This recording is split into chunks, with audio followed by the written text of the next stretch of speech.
Yeah, I'm alive. Hi, guys.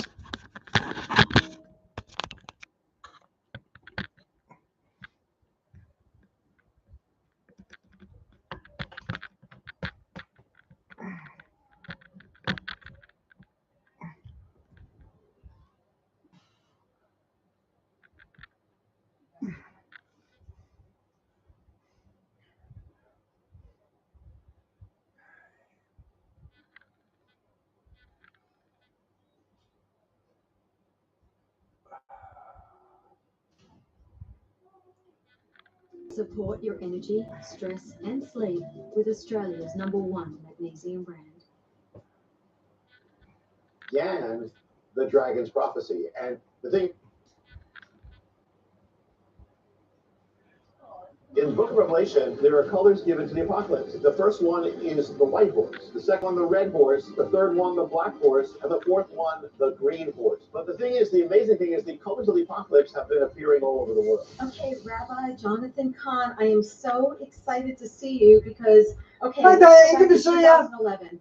2011 is when I first met you, and I heard your teaching on the Harbinger, and I was like, what? How could he figure out? I mean, I know it was through the Lord, but how could he figure out these patterns? And I mean, through the years, the Lord has shown you mysteries, and you have so many amazing books. And but anyway, yeah, 2011, and I had the privilege, and it was a blessing to be able to produce your shows on Sid Roth's programs. But there's another thing. We have another connection, and you and I both got saved by reading the late great Planet Earth. So wow, so many people have were turned to the Lord from that. That began my journey from being an atheist at like 13 years old, 14, and then it was about 6 years later when I got hit by a train that I came to the Lord. That's how I came to the Lord. But it was the late great Planet Earth that turned me from being an atheist. It was amazing, and how Lindsay just went to know the Lord, and but he touched so many people. And yeah, that show that we did on Sid. Okay, the for glare's happening which was, already. again, 2011.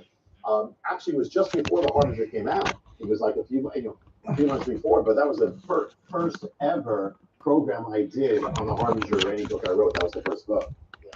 well, I remember where I was sitting when I heard the teaching, and I mean, I almost fell out of my chair because it was so.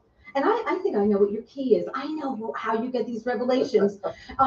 In back of you, okay, I have a keyboard, but you have a keyboard in back of you, and I think you're a worshiper. And so I think that's how you get these amazing revelations. But okay, now your new book, The Dragon's Prophecy, Israel, the Dark Resurrection, and the End of Days. I mean, this is unbelievable. And it's like the mysteries in there, the patterns that the Lord has shown you, and not only for what has happened recently, but for the future too. So, okay, why do you think this book has become the #1 bestseller? Yeah. Well, first, Janie, I was not even planning on writing this book. I was writing another book, and the Lord interrupted me and said, "This is the book you have to write now." So that was the first thing. Second, I've never written a book so much opening the end times, and really what's happening now. I mean, so much is unfolding now. So much is happening and accelerating. In regarding prophecy, regarding even things that touch on Revelation, touch on Ezekiel, happening now, and so much change is happening. I think that so many people, not only believers but unbelievers, are saying, "What's going on? There's got to be a reason. There's got to be something, or what is happening, or is this what the Bible said?" And this book, as I'm writing it, Jenny, it actually, what I'm writing is coming true across the world. So it kept happening. I'm writing it, and then it's coming true. I had to keep updating it. Even after I finished it, it has continued to come true. Okay, so on October 7th, how does that tie in with Dragon's Prophecy? Yeah, well, it was a Friday night in October, and I was led to, it was at Beth Israel, the congregation I lead here in New Jersey, and I was to speak. I was led to speak about a mystery from the book of Leviticus, and this mystery actually foretold that there would be an invasion of Israel. It would take Israel by surprise. It would happen in the year 2023. It would happen in the month of October. would take place on a Saturday, would happen on a Hebrew holy day. Altogether, the mystery from the Bible ordained that there would be an attack, a surprise attack on Israel on the first Saturday of October of 2023. And the thing is, the first Saturday of October of 2023 was October 7th, the very day that the invasion began. And the thing is that I shared that mystery at Beth Israel on Friday night. The next morning it came true. And this is the mystery that really began the dragon's prophecy. And the thing is that this is one of the mysteries in the book that may enable us not only to know future events, but in some cases exactly when they will happen. And after I finish the book, at least three other mysteries from that, other events from that same mystery have continued to come true. Yeah, this is Bible prophecy that other people have not tapped into. I mean, it's mysteries that the Lord has shown you and patterns, including President Trump is in some of those patterns. I mean, it's unbelievably amazing. Now, can you explain what is the secret of the sea peoples? Yeah, well, this is it goes to kind of the mystery of the enemy, and there's some people who believe in God, but they have a problem believing in the enemy. But you can't dismiss, you can't explain what's happening in the world without that, and you cannot explain Jewish history without that. In the book of Revelation, this is what Jay, when I was praying about what to do, what book to write, and the Lord was beginning to lead me. I was seeing this dragon, and I knew it was from Revelation, the red dragon in Revelation. That is the enemy. It's a symbol of the enemy, and he wars against a woman who has a crown of 12 stars around her head, who is Israel. So you have the dragon warring against Israel. You have Satan warring against the Jewish people. And that war has been going on for thousands of years, and it's amazing because it's really what you'd expect, because what would you expect if you have a being that exists to destroy the purpose of God, and then you have a people who exist to fulfill them? You're going to have a war, and that's why the Jewish people have been the most persecuted people in the world, the most hated. That's a great way of putting it. People, the most vilified people. That's why Israel is the most attacked nation, because you cannot explain it. You can't explain things like Hitler without the enemy. This is what the Bible says. So what happened on October 7th was all part of that ancient mystery. And the thing is that the enemy is an imitator. So he imitates God. And the thing is that, so what did God do in modern world? He resurrected the ancient nation, Israel, brought it back into the modern world. So what's the enemy going to do? And a lot of people have never realized this, and you'll never hear this on CNN or anything else. The enemy is going to also resurrect an ancient people, and he's gonna which people? It's gonna be an enemy people of Israel, because he's the enemy. So he's gonna bring them back to war against Israel and to war against its right to exist. So who were the ancient enemies, arch enemies of Israel? They were called in the Bible the Philistines. Could the enemy have resurrected them? He already did. And this is not about the people. We got to pray for all people. They don't know what they're doing. But here's the thing. There's the people who have come into the world, in the modern world, they're called the Palestinians. The word Palestinian, people don't realize, actually means the Philistines. In fact, the word Palestinian in their language, they don't say Palestinian. The word is Philistini. They call themselves the Philistines, literally. And the thing is that as God is resurrecting Israel, the enemy, at the same moment, at every step, is resurrecting the ancient enemies of Israel.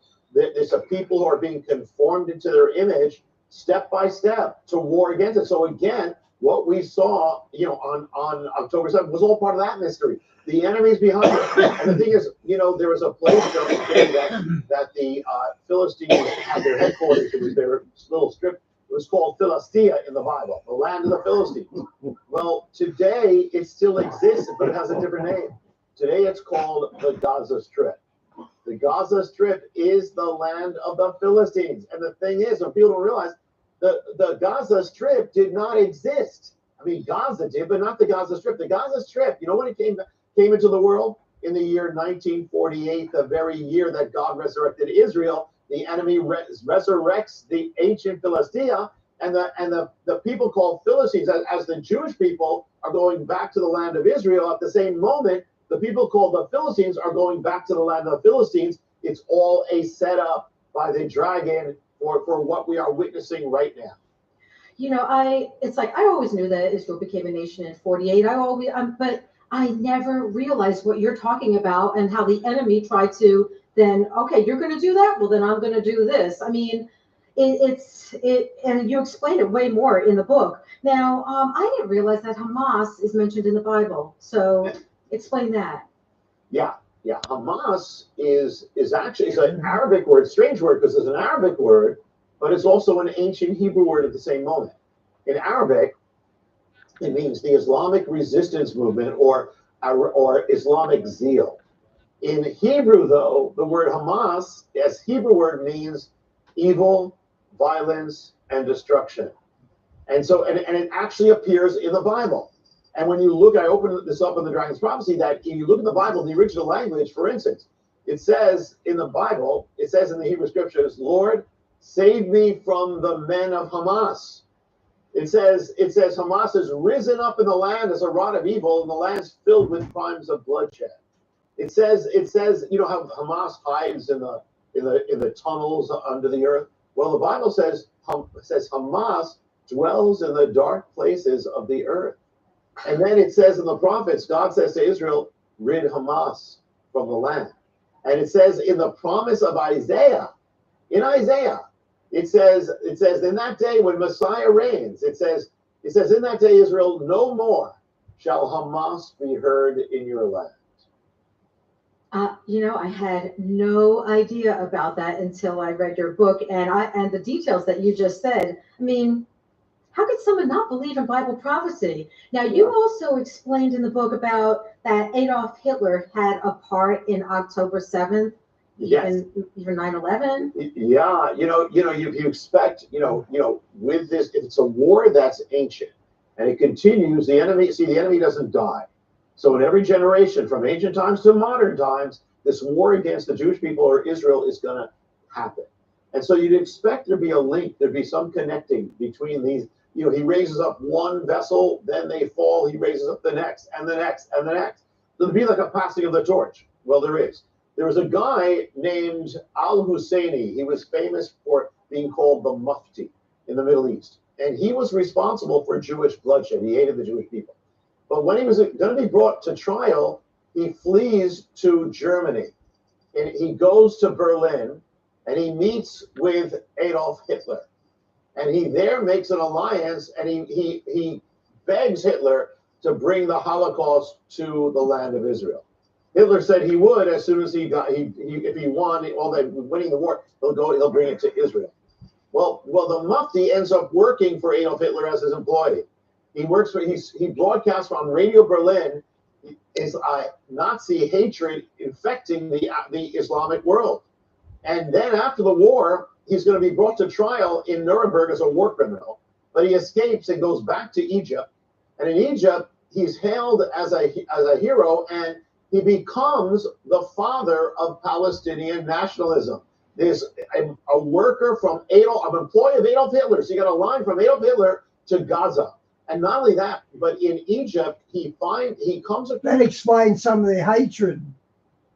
He encounters a teenager, an Egyptian teenager, and he takes him under his wing and he trains him and mentors him and teaches him and he disciples him. He becomes his disciple. The Egyptian teenager's name was Yasser Arafat. Wow. You got a direct line from Adolf Hitler to Yasser Arafat.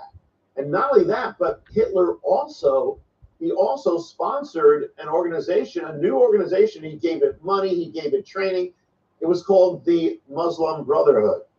And the Muslim Brotherhood directly gave birth to Hamas. So here's this organization by Hitler, gave birth to Hamas. And when Hamas was founded, the founding charter basically it reads as the words of Adolf Hitler. And the thing is that not only that, when October 7th happened, there were people, around the world, people in Israel and a Holocaust survivor saying this is just like the Holocaust. That's what they did. They went house to house. It reminded them it was the worst day for Israel since the Holocaust, Jewish history. And the thing is, though, Hitler put a man in charge of the Holocaust. His name was Heinrich Himmler. And he chose as the day to put him in charge of the territories to begin the Holocaust, the day he chose was October 7th. So October 7th was the anniversary of that. And in fact, Himmler was born 39 years before he was appointed on the date of October 7th. It was all the anniversaries, the fingerprints of the dragon. Wow. How does Jonathan come up with this sort of stuff? This is crazy. How does he come up with it? Obviously, the Holy Spirit, but how does he get told? And I can't, those parallels are really, they're amazing. Now, how is the Hamas invasion of Israel connected to the book of Revelation? In Revelation, it says that the dragon who wars against the woman, Israel's, it says he spews water like a flood, a river out of his mouth, a flood. He floods her, tries to flood her away. And the earth swallows the water and saves the woman, but he tries by the flood. Well, October 7th was the dragon's attack on Israel. And the amazing thing is that Hamas, who were the vessels, they named it, they had a code name. They didn't call it the October 7th attack, they called it Operation Tufan. Tufan is the Arabic word for the flood. It was Operation the Flood, as in the dragon's flood. Okay, I mean, that's very, very specific. There's so many specific Bible prophecies that so many people have missed. Now, the dragon's prophecy, you speak of a Hey, Johnny, good to see you. And this is also connected with President Trump. I find it so interesting.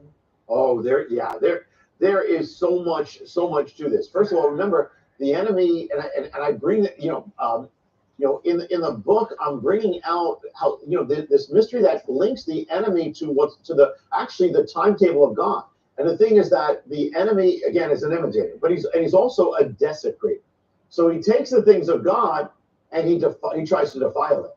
So it's no accident that all these things happen on October 7th, because October 7th happened to be not one and not two, but three Hebrew holy days, all converging on one day. Wow. So he defiled. He chose that day. He couldn't resist to defile each one. I won't go into all the details, but from the Sabbath to the Simchat Torah, the day of joy, he just defiled each one. But also there is the Jubilee, and the Jubilee is every 50th year.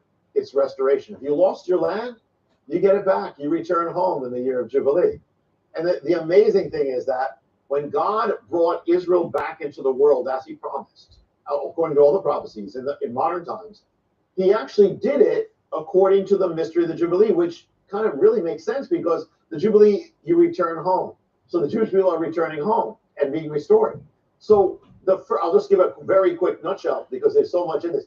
But for instance, 1867 was one of those years where it begins this restoration. The Sultan of Turkey releases the land, so Jewish people actually, for the first time, can start redeeming and buying back the land of Israel in the year 1867. And there's more that happens in that year. Actually, ancient Jerusalem is uncovered, is discovered for the first time. The city of David. So much begins. But count 50 years to the next Jubilee year takes you to the year 1917. Anything happen? Well, in the Jubilee, the one who has your land has got to get off. Well, in the 1917, it's World War I. And the British come into the Middle East under a Christian general, Allenby. And the Turks, who are occupying the land of Israel, flee the land after 400 years. They flee the land. And the British issue in that same year the Balfour Declaration, which promises the land back to the original owner, Jubilee, the Jewish people. And the thing is, so that all begins at. But they don't get Jerusalem. That's their holy city. But what happens if you count 50 years? Well, It takes you to the year 1967. Come on. Anything happen? In that 67 comes the 6-day war. And on the third day of that war, the soldiers of Israel enter through the gates of their holy city. For the first time in 2,000 years, God restores the ancestral possession, Jubilee, year of Jubilee. You got to go back. And the amazing thing is that at the moment they were restored, there's a rabbi named Rabbi Goren, and he's with the troops as they enter the holy city. And when he gets to the Temple Mount, he sounds the shofar. This is the sound of the Jubilee. The shofar sounds as they come into their possession. Now, he wasn't doing it knowing all the mysteries. He was just led to do it. the amazing thing is that Rabbi Shlomo Goren was born in 1917, the other Jubilee. And when in 1967, he was 50 years old. It was his Jubilee. And he sounds the shofar. And the amazing thing is that his name, Goren actually means, or Gorenshek for the original, means horn. Rabbi Horn sounded the horn of Jubilee in the year of Jubilee, in his own Jubilee. But now the one thing that they didn't get, and this goes to what you were saying, when you in the Jubilee, you don't just come home, you get the legal right. You're not just that you are recognized. It is your legal right restored. Israel never got it. The world refused to recognize Jerusalem. But count 50 years, it takes you to the year 2017, next Jubilee. Anything happened? In that year, President Trump of America issues the Jerusalem Declaration, restoring the legal right to Jerusalem, the Jewish people, as the eternal capital, in the year of Jubilee. And I am sure that Trump was not studying the original Hebrew when he decided to do it on that day. He probably just woke up and said, it's a good day to do it. I think I'll do it. And that was it. And the amazing thing, though, think about that. No, Jared Kushner would have told him what the day meant. In 1967, the key person was Rabbi Goren, which means Rabbi Horn. The key person in 2017 is President Trump, as in trumpet. It's no accident. So you got Rabbi Horn and President Trump. So God is amazing. But now the enemy is that imitator and desecrator. So he's going to take the mystery of the Jubilee and he's going to invert it, turn it against Israel. So how's that going to happen? Well, there was one event. It wasn't a victory. It was a calamity. And it was the worst calamity for Israel up until October 7th. It was called the Yom Kippur invasion or war. And there was an invasion, took Israel by surprise. It was the worst, in the natural, it almost brought the destruction of Israel. The prime minister almost committed suicide. They all were ready for destruction. And God miraculously turned it around. They won, but it shook them to this day. It was their worst war, the worst loss of life. Well, the enemy's going to take it and make it into a devil's jubilee. And so what happens if you take that year? Diane, we were talking about the jab last night, having a couple of drinks, and the jab come up. And my cousin's not going to take the next one, the bird flu one. But I can't believe that Gabe's going to do it. She don't listen to me with this stuff. There's just no telling them. They just trust the vax. That invasion, 1973, count 50 years to the Jubilee. It takes you to the year 2023. When did the Yom Kippur happen? In the month of October. So the Devil's Jubilee will happen in the month of October. What day? It happened on a Saturday. So this is going to fall on a Saturday. It happened on a Hebrew holy day that went back to Leviticus 23. So this is going to happen on a Hebrew holy day that goes back to the same chapter. And the Yom Kippur War happened on the first Saturday of October of 1973. So you take the first Saturday of October of 2023, it's October 7th.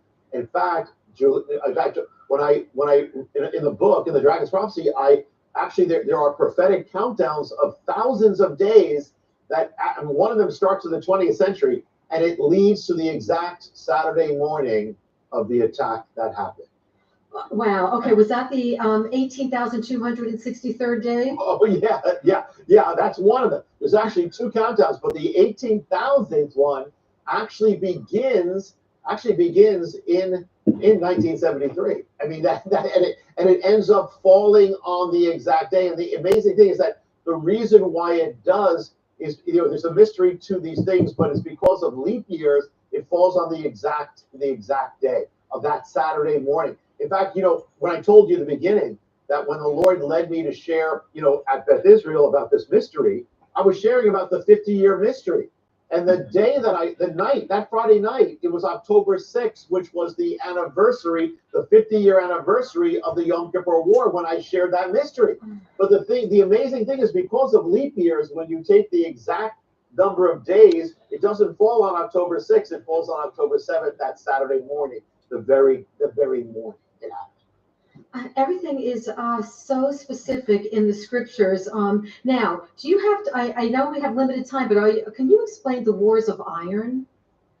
Yeah, well, in the Bible, the wars between Israel and the Philistines, or which is the Gaza Strip, Philistia, were centered on iron.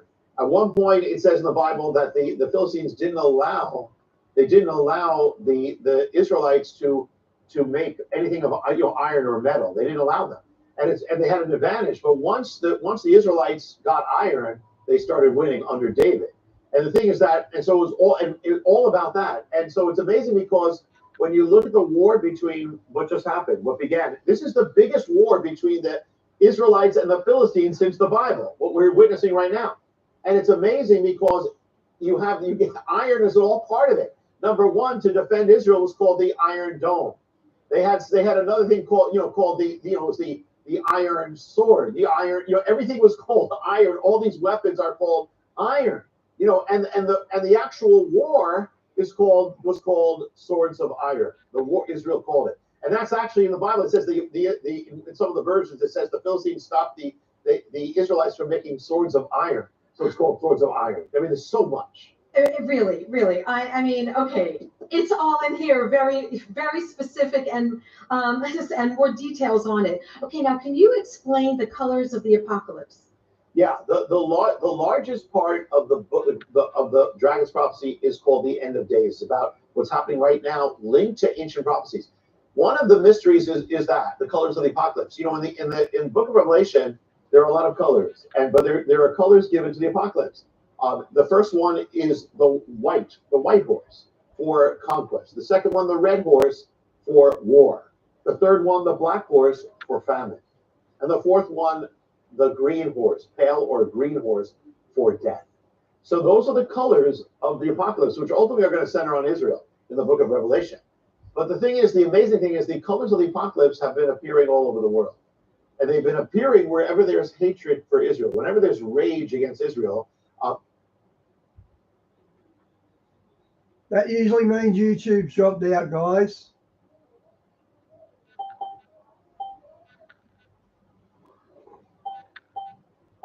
Yeah, it has.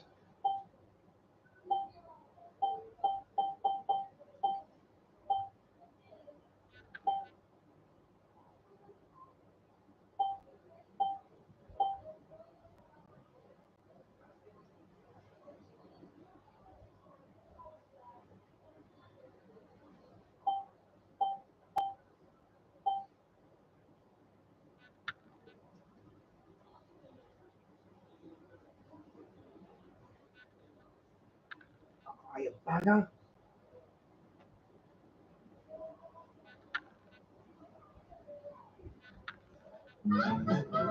The Cheesecake Shop. Happiness baked here.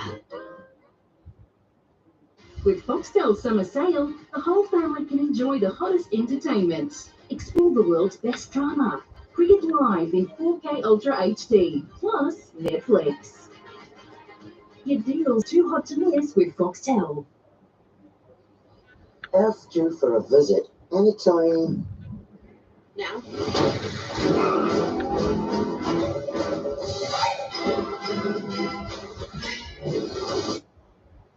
It's New Year's savings and it's our best price ever. For a limited time only, the Clever Smart Pay is available for just that Saturday morning, the very morning it happened.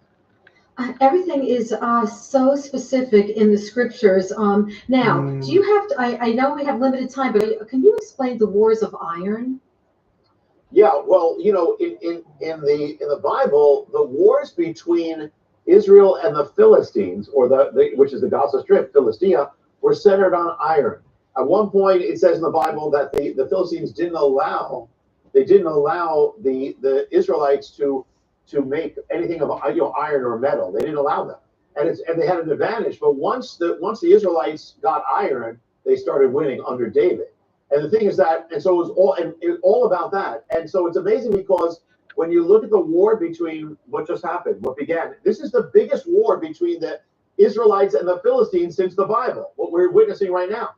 And it's amazing because you get iron is all part of it. Number one, to defend Israel was called the Iron Dome. They had another thing called the Iron Sword, the iron, everything was called iron. All these weapons are called iron. And the actual war was called swords of iron. The war Israel called it, and that's actually in the Bible. It says in some of the versions it says the Philistines stopped the Israelites from making swords of iron, so it's called swords of iron. I mean, there's so much. Really, really. I mean, okay, it's all in here, very, very specific and and more details on it. Okay, now can you explain the colors of the apocalypse? Yeah, the largest part of the dragon's prophecy is called the end of days, about what's happening right now, linked to ancient prophecies. One of the mysteries is that the colors of the apocalypse. You know, in the book of Revelation, there are a lot of colors, but there are colors given to the apocalypse. The first one is the white horse. Hey, Raj, good to see you. Conquest. The second one, the red horse, for war. The third one, the black horse, for famine. And the fourth one, the green horse, pale or green horse, for death. So those are the colors of the apocalypse, which ultimately are going to center on Israel in the book of Revelation. But the thing is, the amazing thing is, the colors of the apocalypse have been appearing all over the world. And they've been appearing wherever there's hatred for Israel. Whenever there's rage against Israel, when there's a gathering, they will gather around a banner. And the banner, which it happens to be the flag of Palestine, is white for the white horse, red for the red horse, black for the black horse, and green for the green horse. And the thing is, every nation that has those colors, that configuration of colors in their flag, it marks them as an enemy of the nation of Israel. Yeah, no, that's unbelievable. I mean, I knew a little bit, like maybe like one flag, but not so many different flags. And now, what's the connection with the invasion of Israel described in Ezekiel? I mean, because everyone's talking about when is the Ezekiel war going to happen, and I didn't realize some specifics with October 7th. Yeah. For those that don't know, Ezekiel actually gives a specific prophecy of an invasion of Israel, and it's clearly for the end times. It says after Israel has been gathered back from the nations, it says in the latter days, this will happen. So, and he mentions the names of by their ancient names, the lands, and we can identify a whole bunch of them from their ancient names or the lands. And, one of them is Cush or Sudan, biblical Ethiopia. Another one is Put or Libya, North Africa. Another one, Togarma, and a number of others are Asia Minor or Turkey. And then there's the whole issue of Russia. But he specifically mentions Iran, Persia.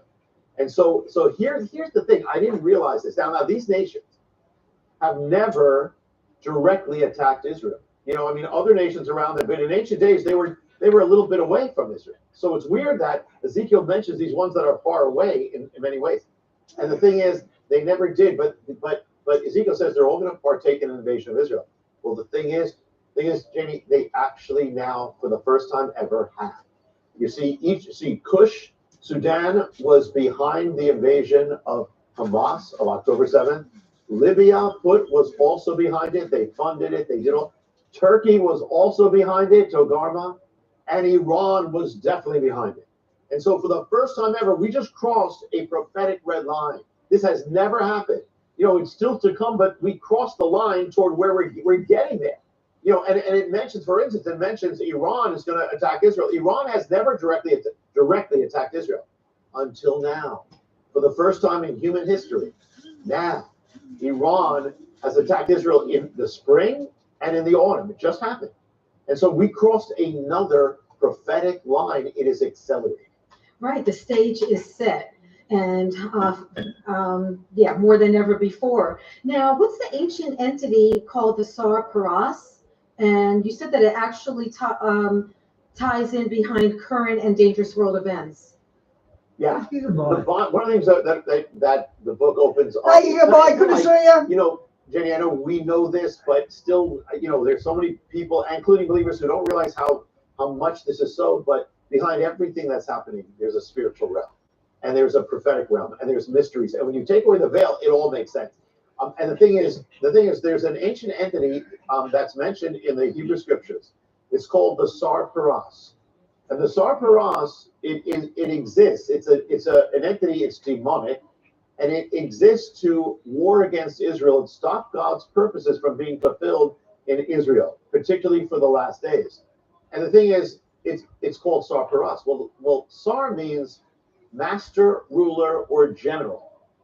Paras is the ancient word for the nation of Iran. So the Bible is saying there's an actual entity that is connected to the nation of Iran. And so if you want to understand what's going to happen, if you want to understand what's going on, why is Iran, first of all, so obsessed with Israel, with destroying Israel? Because it's being moved by an entity that exists to destroy Israel. And yet, why is Iran, the government and the system, not talking about all the people, but why is it so demonic in what it's doing? It tries to get destruction, tries to it foments, destruction all over. And because it's being moved by this being, this entity. The Bible reveals it thousands of years ago. And the other thing is that Iran actually, when Israel first came back, was a friend of Israel. But then this turn happened. It took over, and it became this arch enemy of Israel. And the thing is that nations of the world, they try to keep Iran in control. But you cannot negotiate with a demonic entity. You cannot use diplomacy. I mean, you could try, but that's not going to solve it. And the other thing is, so that's why Iran's obsessed. Now the other thing is that on the other side, the Bible also reveals there's an ancient entity that is connected to Israel. And it's called the Sar Yisrael, or the General of Israel. And this entity, the Bible says, is there to protect Israel, especially in the last days. So what is it? Well, the name of this entity, it means in Hebrew, who is like God. But in Hebrew, the way you say that is Michael or Michael. Michael, the Bible says he is actually defending Israel.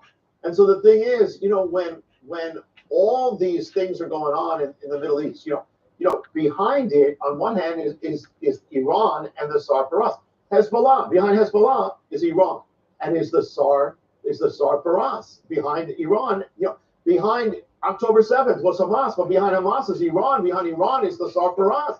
It's all there. It's all connected. And when Iran, they launched all those missiles to attack Israel, most of them were struck down before they ever came to the land. Now, there's someone who studied the Iron Dome, and they said there's no way the Iron Dome could have done that in that span of time. But we know someone who can. And the thing is that the Bible reveals there's someone who's actually warring in the heavenlies. So you have these two entities warring in the heavenlies. That's why on earth, the two nations are at war. And yet, so behind all these things are the Sar Paras. On the other hand, behind the defense of Israel is the Israeli Defense Forces. Behind the IDF, the Israeli Defense Forces, is the Sar Yisrael. Behind the Sar Yisrael is Messiah.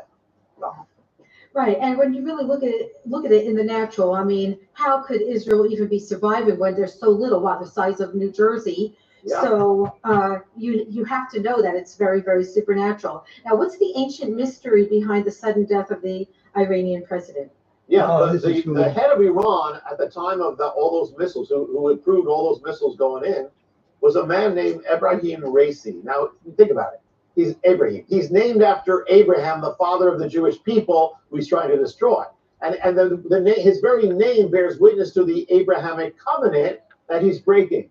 And so, and God says, Israel's the apple of my eye. You touch Israel, you're touching the apple of God's eye. Well, he did. He sent all those missiles in, and after he did it, around 30 days later, he was struck down dead. And the thing is, this guy, he tried to bring destruction to Israel through these airborne missiles, these airborne objects, so that when they crashed, there'd be destruction. Well, so the Abrahamic covenant, whatever you do is going to come back. Now he's in an airborne object.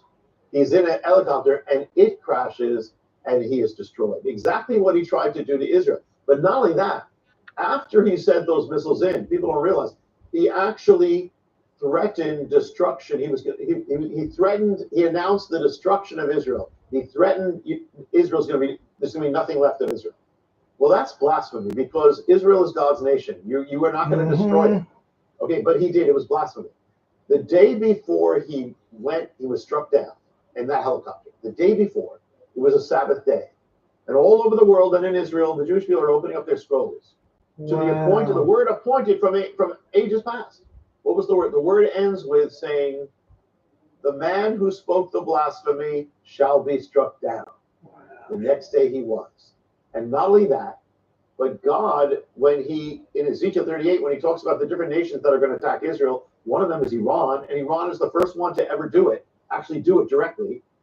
He says, I will bring you against the mountains, and you will fall upon the mountains. Well, when Ibrahim Raisi was struck down, he was brought down literally on the mountains. He fell upon the mountains. It's so very specific.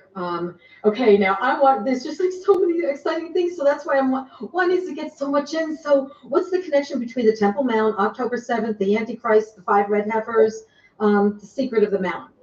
Yeah, there's so much here. Well, the thing is, the Temple Mount is the ground zero of prophecy. In a world with more data bias than ever, you need responsible AI more than ever. SaaSvaya. I got real life insurance to protect us financially. You can choose up to $2 million cover. Click to request a quote now.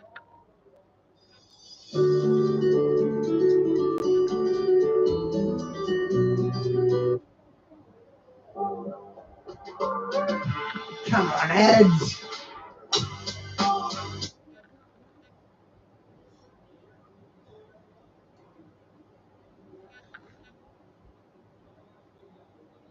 It's where everything is going to, it's where the Antichrist is going to go. It's where the temple is going to go. It's where Messiah is going to Hey, JD, good to see you, bro. Just by that, Happy it's Christmas. going to be warred against. There's going to be a spiritual war against this. You know that. And the enemy is going to do everything to fight to not let God's purposes happen on that mount.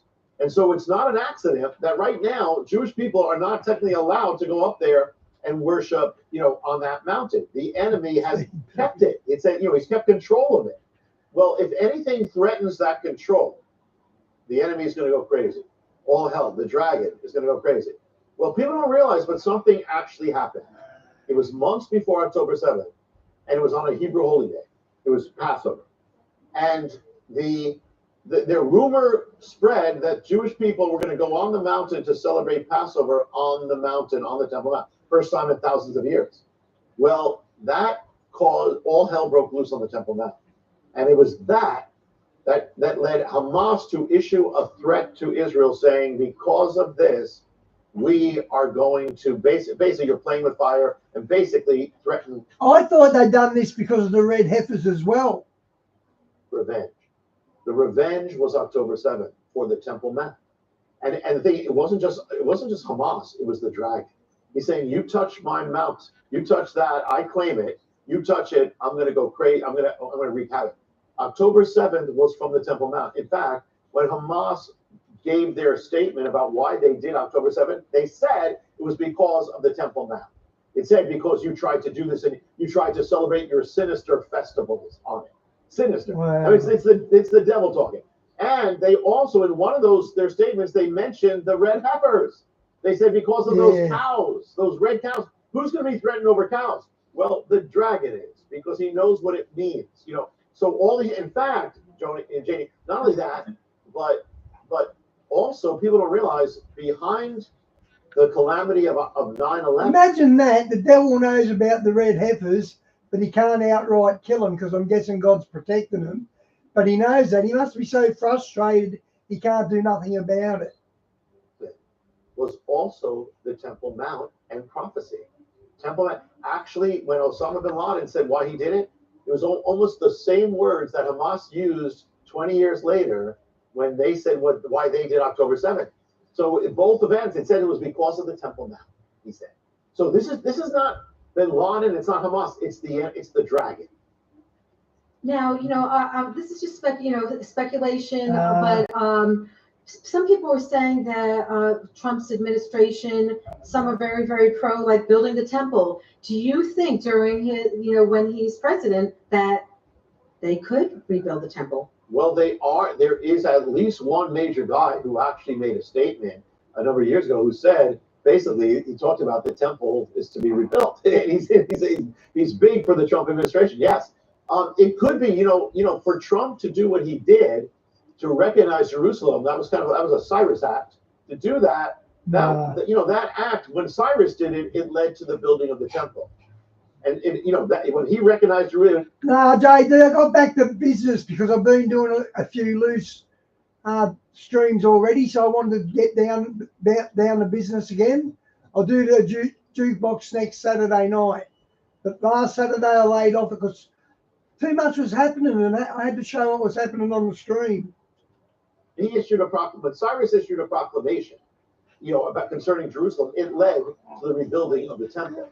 So yeah, in fact, when Trump did it, people in Israel issued coins with Trump's face on it and Cyrus on it. So they linked it to the rebuilding of the temple. So could it begin? Yeah, or could major things happen to lead to it? Good to see you. Yeah, and for those who are, you who are watching saying, oh, well, then he's the Antichrist. I'm like, no, the Antichrist, it doesn't say anything in the scriptures that the Antichrist is supposed to rebuild the temple. So anyway, but let me just ask you, with everything that's gone on, how is like this ancient mystery connected to, we're seeing so much anti-Semitism? Yeah, well, in the same prophecy or the same vision, where the dragon spews, or actually in Revelation, where he spews flood out of his mouth. In Revelation, it also says, from the dragon's mouth comes these spirits that spread throughout the world, and they gather the world to Armageddon. That's to destroy Israel.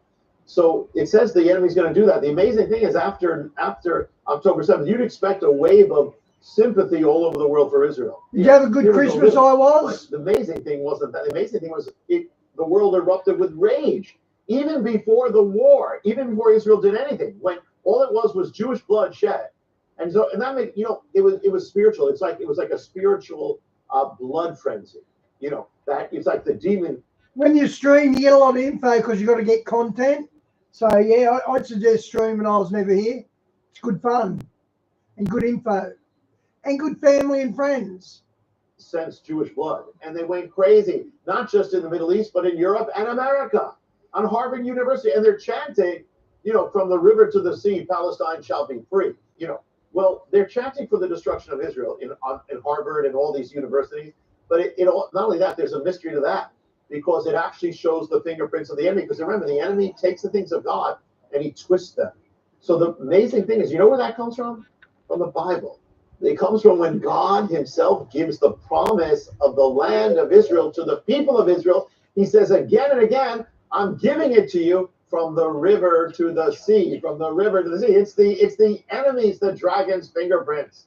And this is all linked to end-time prophecy, because the Bible says in the last days, the nations of the world are all going to gather against, as you said, this little tiny New Jersey-sized land, which makes no sense.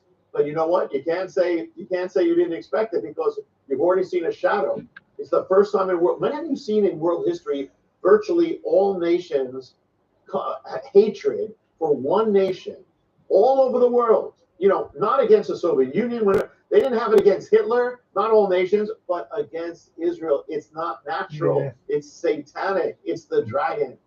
Right, and the Bible prophesied that would happen before Jesus' second coming. And the thing that really gets me, and we won't get into a whole long thing, but is that a lot of the church is into replacement theology, and so they hate Israel too. But that's a whole long. I'd rather let's get back to the book, Janie. Okay, Revenge of the Samson, Shimshon, and Gaza. Could you explain that? Oh, there's so much there. I'll just say this. The amazing thing is when you look at the story of Samson, it's amazing. It actually, it's not like the Hamas is reading it, but the enemy knows this. What happened with Samson is, it was an Israelite who was taken captive by the Philistines, or in modern. Rose, I've already played King Charles. I think he is the Antichrist. I've already played his stuff a few times. Philistine, to where? The city of Gaza. And the day that they celebrate this, the word in Hebrew is Simcha. It says the Philistines had a festival of Simcha. Well, what happened on October 7th was the dragon using that as revenge, the revenge of the Philistines, the revenge of Gaza. Because when did it happen? It happened on a Hebrew holy day that was called Simcha, the same Simcha Torah, same word that's used on the Philistines holiday. And on the day when Samson was there, he slew, it says, about 3,000 Philistines. Well, it says when the IDF first said how many Hamas people came, now you have the Gazans coming into Israel. It's the revenge of the Gazans. And it says that there were how many? About 3,000, the same exact number. Wow. Unbelievable. Okay, now you write about the dragon's other wars. What are they? Yeah. Yeah, well, this, the dragon's prophecy is not just about Israel, it's about all of us, because it says in Revelation 12 that the dragon warred against the woman, Israel, but then it says he warred against the rest of her children. Who are they? Well, they're linked to Israel. They're not Israel exactly, but they're children of Israel. It's the church. Everyone who, if you're born again, you're a child of Israel. You're born of Israel. And it actually says in Revelations, those who keep the commands of Jesus.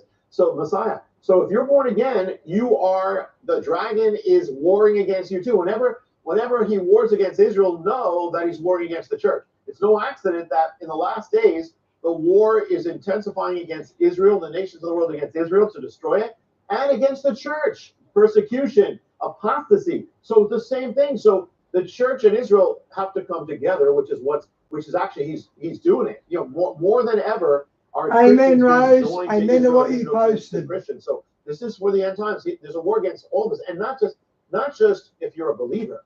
Even if you're watching this and you're not a believer, if you're born in the image of God, so that marks you from the enemy. The enemy's been warring against your life since the moment you were conceived. Some people he uses abuse, he uses addiction, he uses defilement, he uses anger, he uses a million things, but he's warring against you. And so that's why they had to give me mouth to mouth when I was born. I wouldn't breathe, so they had to give me mouth to mouth. I'm guessing that's Satan's attack. That's part of the book. Is that how do we overcome? What are the keys? What are the secrets to overcome now and in view of what's going to come? Yeah, no, you have so much hope in there, and it's like this is not a time to be depressed. This is a time to be. We're winning. We're on the winning side, and you talk about also it's not it's not just the dragon that is talked about in Revelation, but the Lamb key and your book is talking about keys to overcoming. Now, so how can people get your book? Yeah, well, the Dragon's Prophecy is looks like this. You'll see the dragon on the cover. It's literally everywhere. You can go right now online. You can go on Amazon now or any place you get books online. They'll have it. But also, everywhere they have books. Walmart has it. Target has it. Barnes and Noble has it. It's all over. I pray that people get it, not just for themselves, but get it for people in their life who need to be saved, or maybe they're saved, but they're not awake, or they're not ready, or they're not aware of what's coming. And, for the holidays, whatever, get it for other people who need to hear it, who need to read it, need to see it. Right, because it's also going to explain future events. Yeah. One of those mysteries is it's so specific, Jenny. I'm still watching it in awe that may even exactly tell us what's going to happen. And then how do we prepare? How can we overcome? What are the tactics the enemy's using against you? And how do you overcome it? Wow, Rabbi Jonathan Kahn, you are amazing. Thank you so much for being on my program. Yeah, we like Jonathan Kahn. His harbinger helped bring me to Christ. So we'll get some Hope for Our Times, Tom Hughes into us. He's pretty safe to listen to.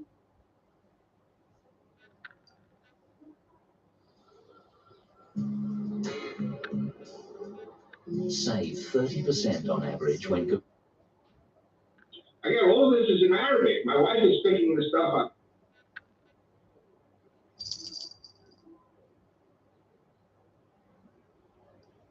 Hey, everybody. Listen, I have an interview right now that is coming up. This is a special drop for y'all. It's with Avi Lipkin from Israel. He's joining me. This is one you're going to want to like and share and subscribe. You want to share with everybody that you know. But for the full interview, you're going to need to check it out over on the app. We have everything there. But right now, get ready to have your socks. Wow. God bless you guys, and let's roll with Avi Lipkin. Hey, everybody, welcome to Hope for Our Times. And let me tell you, I have a guest on today. Never had him on this program before. We've met before, spoken at conferences before. Diane, as churches are getting closed in America, in Iran, there's 55,000 mosques that have been abandoned in the last couple of years. So as the churches are emptying in America, they're emptying the mosques in Iran. A little bit of a weird coincidence. But I've been following this gentleman for decades, and that's not an exaggeration. Avi Lipkin, he's joining us all the way from Israel. Thank you, Avi, for joining us. Great to be with you. Now, this is fabulous. So let's just get this whole thing started with a bang, literally with a bang. And then I'm going to do a little bit more of the introduction to you. But just so everybody knows, so Avi, I was listening to a cassette of yours back in 2001. This is way back, almost 25 years ago. And I had followed you. I'd followed Chuck Missler in the 90s. And you had mentioned pre-September 11, 2001, that there's going to be a terrorist attack. The World Trade Centers were going to be hit by planes that were going to be taken by these terrorists. And I think it was in August that I listened to it. And then come around September, it happened. I just find that very interesting. Many people, they called you a prophet. Avi, I'm going to turn it over to you. What do you have to say about that? And then we're going to work right on through to where we are today. Sounds good. Okay, well, firstly, I have to tell you that I met my wife on a bus 55 years ago, and it was a marriage directly from God. It was, anyway, my wife got a job. She worked 35 years as an intelligence gatherer for the Israeli government, the Israeli radio. And she'd come home every day from work and say, I don't understand my bosses. I pick up all this information, and they don't want to use it. And she was picking up 5 years before 9/11 that they were going to attack the World Trade Center. She'd, write everything down, type everything down, give it to her bosses at the Israeli radio. They were all socialist leaders there. And they looked at what she wrote, and they crumpled up the page, and they threw it. Pretty sure Mossad was behind 9/11. Pretty sure they were. Put in the garbage, and they said, the Arabs talk too much, they'll never do it. And my wife said to them, listen, I'm picking up the information. My job is to give it to you. What you do with it is you'll be punished by God if you don't use it. So she gave it to me. I put it in my very first book. It's Fanatic Islam, A Global Threat, in 1997. Everybody attacked me. They said, I was against the Muslims. And anyway, finally, when it happened, they said, Avi's a prophet. I said, I'm not a prophet. I just listened to my wife. I would not have known this had I not married Rachel. So anyway, I have to add another thing also, that there's a very famous counterterrorism expert in Washington, D.C. by the name of Stephen Emerson. And he prepared in 1993, he prepared a PBS 1-hour video called Jihad in America. And at that time in 1993, it was right after the first attack on the World Trade Center, in which Ramzi Youssef built a truck bomb, and it blew up under the World Trade Center, killing 6 and injuring 1,000 people, but the towers held. And so he was explaining why, if at first you don't succeed, try again. And so it was a given, together with my wife's information. And listen, the World Trade Center was scheduled to be toppled on Wall Street, literally a crash on Wall Street.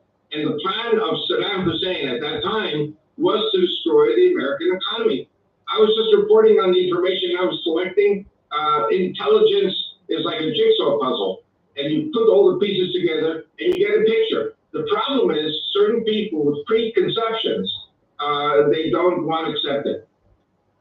So here in the States, you have a lot of people that say that it was staged by the U.S., the World Trade Centers. I hear a lot of different conversations on it. What are your thoughts when you look at that, when you hear those things? Listen, you see the killings going on around the world. You see Muslims, you see ISIS beheading of Christians and Jews, Yazidis, Shiites. Then the U.S. military goes into Syria and Iraq to wipe out ISIS. Now you have the Shiites doing the same thing under the direction of Iran. There's so much crazy stuff going on, which is not like what they were saying about the alternative theories about the World Trade Center. Islam is the threat. There might be some shenanigans here and there, but I don't waste time with these conspiracy theories. I deal with Islam because Islam is so crazy, and yes, they do want to conquer the world. I would say one thing about the globalists. The globalists do exist. And it could be that the globalists will use the craziness of the Muslims for a red flag. I would say that's definitely a more than a probability. It appears to be going that direction with open borders and different things. But apart from that, let me go back to the Obama administration. He makes an agreement with Iran for the nuclear issue, gives them billions of dollars, and at the same time, I've read and watched different podcasts that Obama's intention was to create a new Ottoman Empire over in the Mideast with Iran in charge of it. So if Israel wanted to do anything, they'd be subject to both Iran and the U.S. Do you know anything about that? Well, firstly, let me go back again to my wife. My wife, Rachel, picked up a broadcast, and I don't, do you know Pastor in Florida, in Milton, Florida? My brain is not functioning. I'll remember his name in a moment. And he picked up something that I did with Gary Stearman.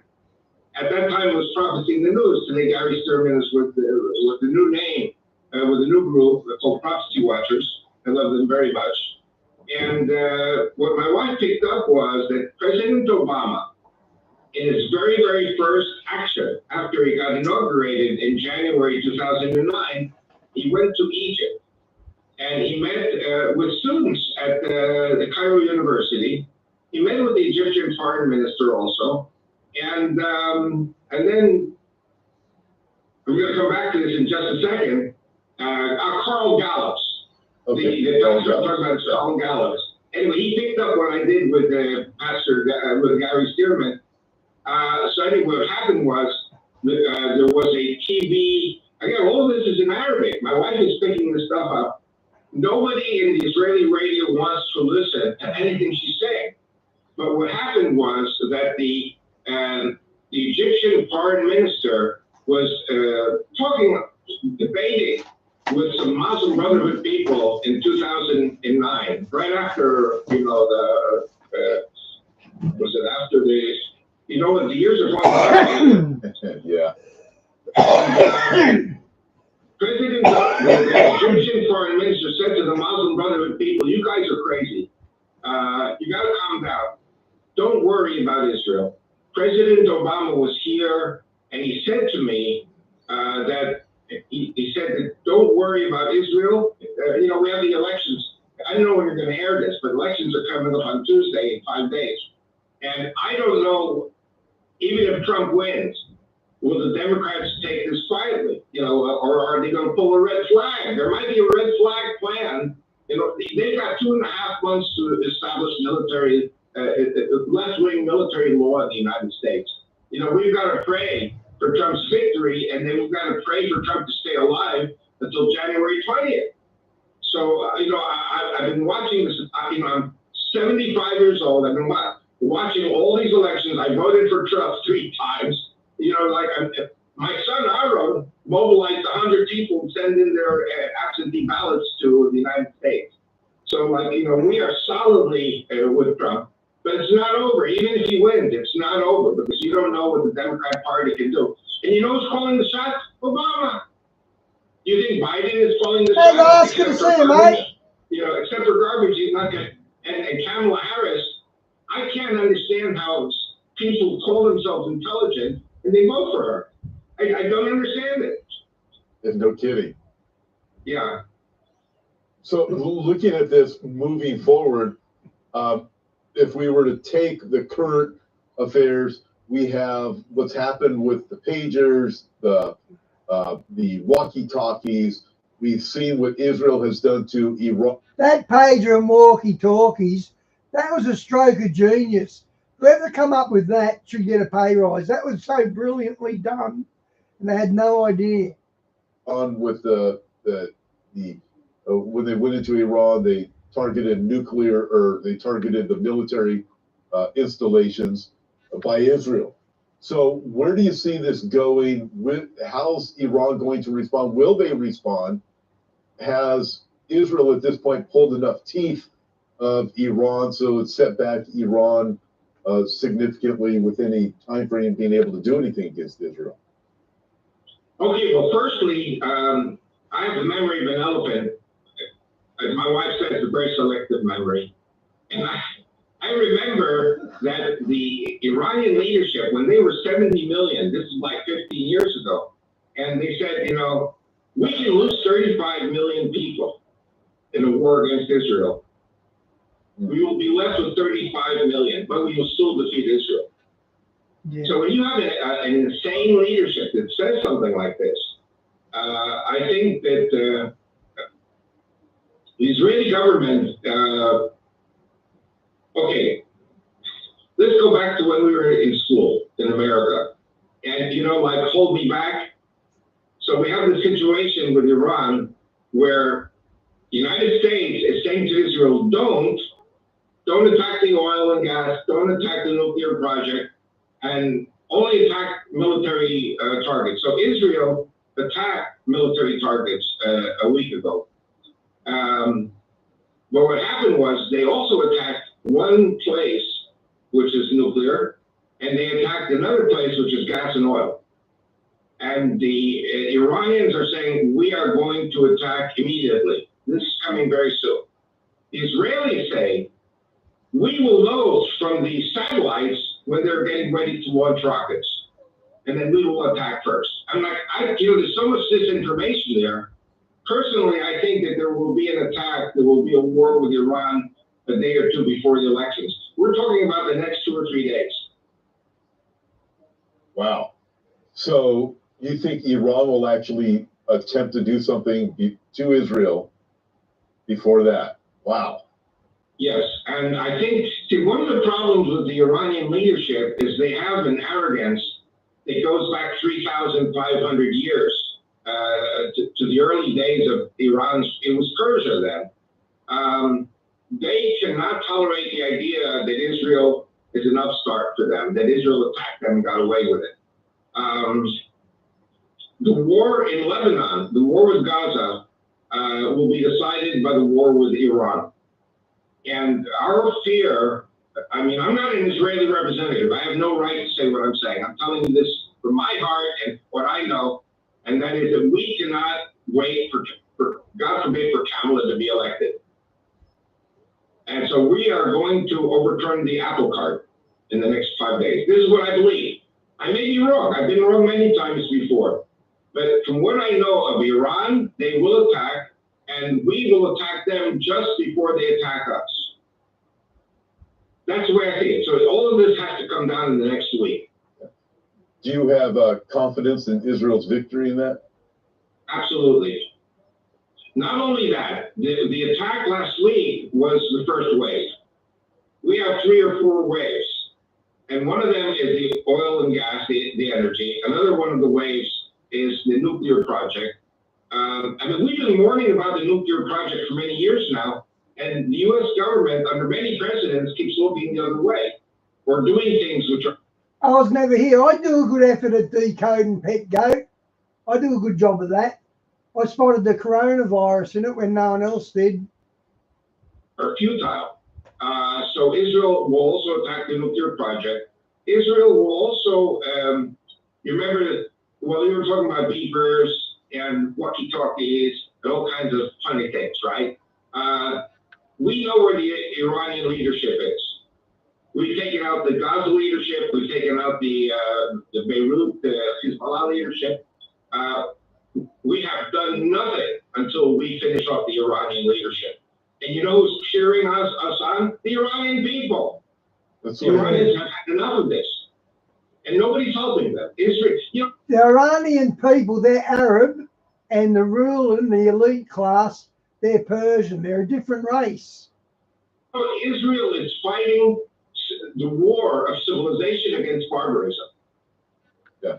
And so when I look at that, I hear a lot of reports and have friends that are Persian or Iranian, and they're saying it's constantly the people of Iran I didn't know they want Israel to be victorious. The people of Iran are not supportive of their government. They know the government in Iran is very oppressive to them.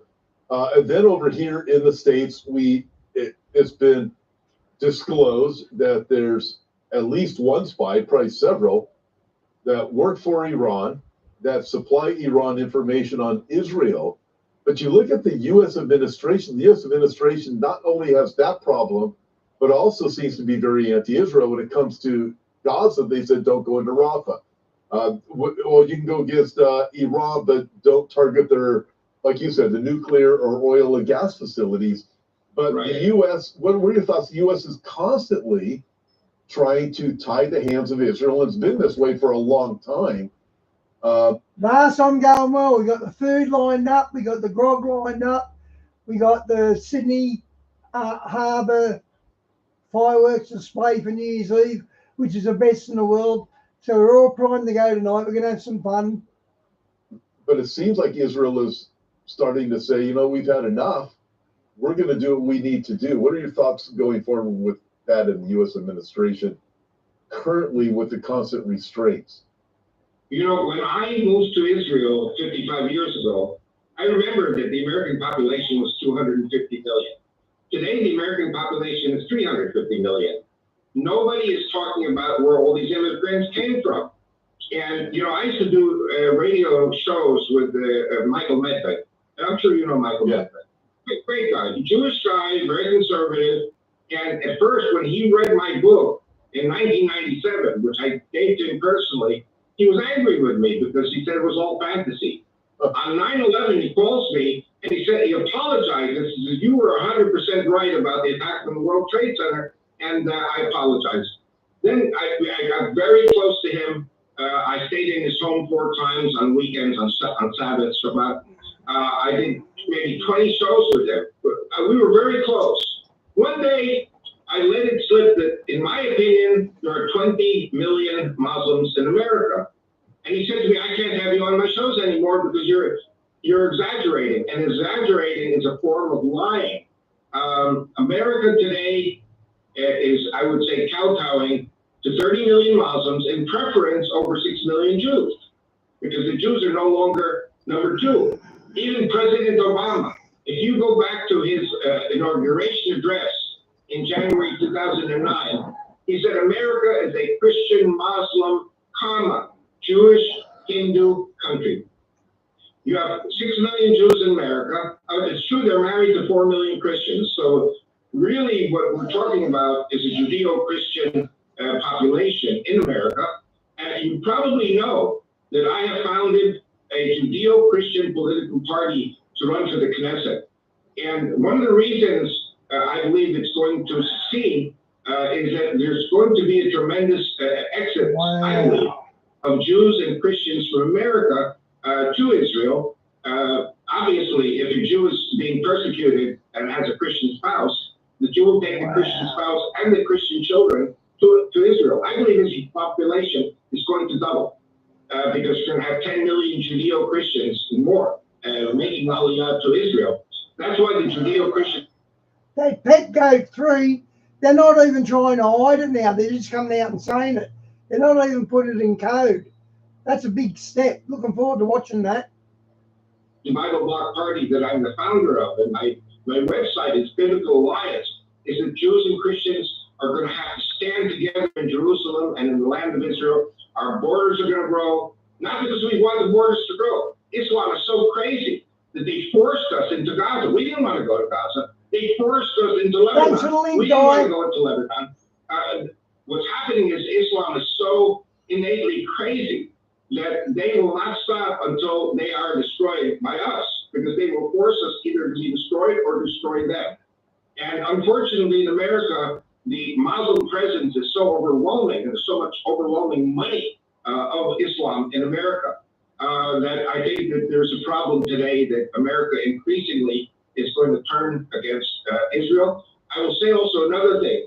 I had lunch 2 years ago with a neo-Nazi in the villages in Florida. And I didn't know he was a neo-Nazi. I just knew he was a militiaman. And we had an excellent time, excellent lunch. And he was saying, Avi, you know, you're a special guy because you're a Jew, but you're not crazy like the left-wing Jews. You are like us. You agree with everything we agree. I said, yes, I believe in Christian nationalism because America has to be Christian or it will be destroyed. And when America is destroyed, Israel is destroyed. So I think there's no debate about it. And he said to me, what do you think about defund the police? I said, well, defund the police is a disaster because we're going to have murder and chaos and everything's going to be upside down in America. He said, no, you're wrong, he said. I said, why? Because we were 3 million militia members before the killing of George Floyd. Today, we're not 3 million, we are 30 million. And the first thing we're going to do is we're going to kill the Jews in America. And when he said that, I said to him, listen, you'll have to excuse me. I can't sit with you anymore. You are calling for the destruction of my people. I can't sit with you. Interestingly, they're saying that when Reagan was elected, he had 38% of the Jewish vote. They're saying this time it'll be a record. It'll be 40 or 50% of the Jews will vote for Trump. Not because they like Trump, but because Kamala is a sworn enemy of America, and she's a sworn enemy of the Jewish people, sworn enemy of Israel. I think America is now hanging in judgment in front of God, and it's all going to come down on these elections. So you can understand why I'm so vehement about Trump being elected and Trump being prayed for and defended. We shouldn't take it for granted that some crazy Democrats will do crazy things, because it's not that they're Democrats, they're Marxists, they're socialists, they're communists. And I think one of the problems in America, I'm a Sovietologist. I can't talk about Soviet Union. I can't talk about what the Soviets did to the whites. I can't talk about anything. I can't talk about Islam. And, you know, I have to tell you, I used to lecture a lot in England. I used to lecture a lot in Canada. I would be arrested if I went to Canada or England. And you know what? They're working to pass the same hate laws in America that if you speak against another religion. And I'm saying Islam is not a religion. Islam is a criminal psychosis bent on the destruction of the entire human race. So, you know, like, I'm not a popular guy, except for maybe with people like you, you know, with Christians in America. And I'm, you know what, I've got my own crowd of people, but it's hard to explain to people why they have to be ready to pick up weapons and fight. Because the Democrats are going to be ready to pick up weapons and fight. Yeah, interesting. The Democrats who are, let's take all the guns away, are the ones who the shooting seemed to come from. Isn't that rather, I just find that a rather interesting fact. When we look at Israel, you mentioned you're going to have these Jews along with their Christian spouses immigrating to Israel, doing their aliyah. So I have a friend recently that did that. He's Jewish, his wife is Christian. They moved there near the Tel Aviv area. So where would they move? Amir Avivi has suggested that, but also, do you see the 30 million Muslims? I mean, we watch what's happening in Dearborn, Michigan. We watch what's happening in Minneapolis. There's now a call to prayer. I think it's in Minneapolis. To me, it's pretty unbelievable, but we are experiencing this here in the States slowly. But I mean, do you see a big uprising? Do you see terror attacks coming here? Listen, the next teaching I did after Legacy of Hate with Chuck Missler was called Sleeping in America. And I was explaining in Sleeping in America how the Muslims are embedded. This was in 2002, 2003. The Muslims are coming across the border. You know, if you have a farm and you raise cows or horses, every animal has to have a chip. It has to be identified and identifiable by the authorities. But human beings can come across the border freely, and they get away from the American Border Patrol and from the police. There's absolutely zero control over what's going on the borders. I don't have to tell you. You know all of these things. American Christians are asleep. The American Jews are not asleep. American Jews are comatose. The Jews will end up fleeing from America or face death. And you know probably who will save them? The Christian spouses. Because the Christians have their heads screwed on right and they think there's something wrong. The Jews are Bolsheviks. They are locked into an ideology from the Russian Revolution from over 100 years ago. I'm a Sovietologist. I know what I'm talking about. The only country that's worth worth anything in the world is the United States. Why? Because it's a Christian country. It's a Judeo-Christian country. And so I've got, I'm very proud to be on your show with you. I have 3 Zooms every week, 10 people, for over 2 years. And I don't know who listens to your show. I don't know who listens to any show. God is telling me you've got to talk and talk and talk until everyone gets the message. So we're going to see what happens. I'm very, very excited, but also very concerned about Tuesday and the aftermath of Tuesday. Because even if Trump wins, which I pray he wins, it's not the end. Yeah, I agree. I think that if Trump wins, that the courts are going to be tied up, that we're going to have, I do believe we're going to have a lot of lawlessness on the streets too. I mean, all we got to do is go back to George Floyd, BLM, Antifa, see those things that were happening before. I think that will increase significantly because the powers that be don't want Trump. Trump's very favorable to Israel. Israel, when I look at it, is a problem for the globalist agenda because they want a submissive Israel. Obama's agenda, hey, let's have this Ottoman Empire with Iran in charge. So Israel, the way they're doing things now, you know what the most stunning thing about Ken Peters' tribulation vision was? That he was in the vision for months at a time. Yet it was only in one night he dreamt it, but in the vision he was there for months at a time. Really crazy. I think it's very problematic for these people who want this global kingdom or want control on everything. I was talking with a friend of mine, Jewish friend. I used to do his TV show with him several years ago. And I said, what's it going to take to fulfill the prophecies where the Jews are going to return from the north, the south, the east, and the west? I said, because here in America, they're already starting to leave Europe. But here in America, they've got it pretty easy. And then he talked about Miami Beach, Hollywood, all these different areas in America where there's success and everything. And he said it's going to take, something's going to happen in America. There's going to be a great anti-Semitic revolt against the Jews. And he says it's going to happen because the prophecies will be fulfilled, but God is going to bring his people back to Israel. It sounds like that's what you're saying. You see, I see it also. You can watch the uptick in anti-Semitism. We see what's happened here in the universities across America, paid protesters. But a lot of this is funded by these, by what's it, Qatar? Qatar has funded it. Some of this, other Islamic regimes have funded these things, but very bad. So you're seeing an increase in this. Where are the Jews going to live when they're doing the Aliyah with their Christian spouses, Judeo-Christian movement towards Israel? Where are they going to live? Because there's so much world pressure and U.S. pressure against any immigration into areas of Judea and Samaria. Do you think, I mean, there's places for the Jews to live, but it's the world pressure against Israel that is significant. Okay, I'm going to say something which I'm sure you will not vilify me, but there may be people listening to this show who will say the guy's crazy. We have a book called the Bible. And the Bible talks about the borders of Israel going from the Nile to the Euphrates. Now think about it for a moment. The Jewish people, honestly, are a pacifistic people. We're the exact opposite of fascists. We are not people who want to conquer the Gaza Arabs. We are not people who want to conquer Lebanon. There are other countries that I can start explaining why I believe Israel will go from the Nile to the Euphrates. I believe it's going to happen in my lifetime. I don't know how long, I'm 75. I don't know how long I'm going to live. But we didn't want to go back into Gaza. We didn't give them the keys. We threw the keys at the Gazans. We said, take Gaza. We uprooted 10,000 Jewish people. Just only for shoot rockets at us. What's the first thing they did? They shot rockets at us. What did we do? Nothing.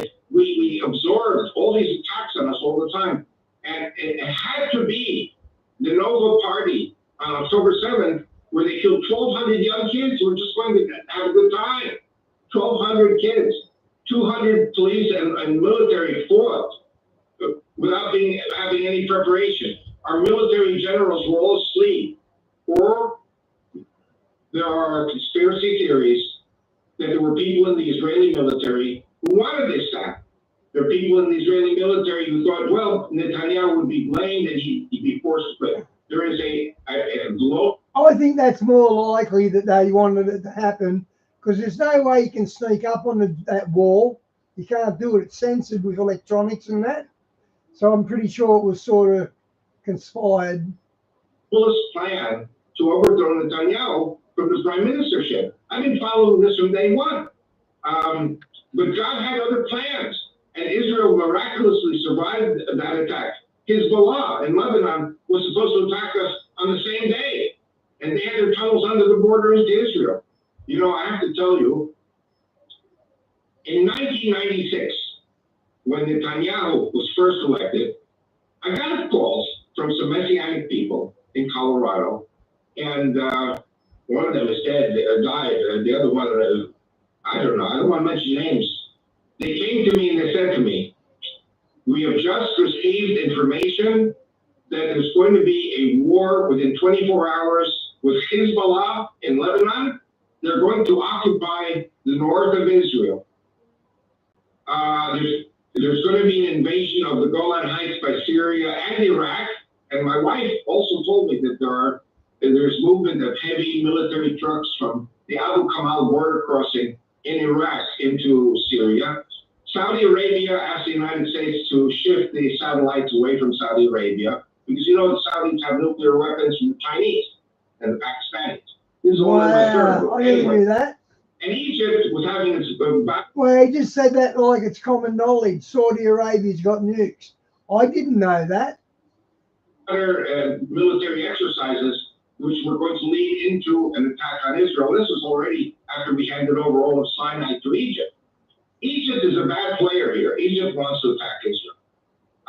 That's why we're talking about from the Nile to the Euphrates, because Egypt is going to make a big mistake. Anyway, I called my commander in the middle of the night. I called Prime Minister's office in the middle of the night, and both of them said, "Don't worry, it's okay if you call us late. You call us anytime you have important information."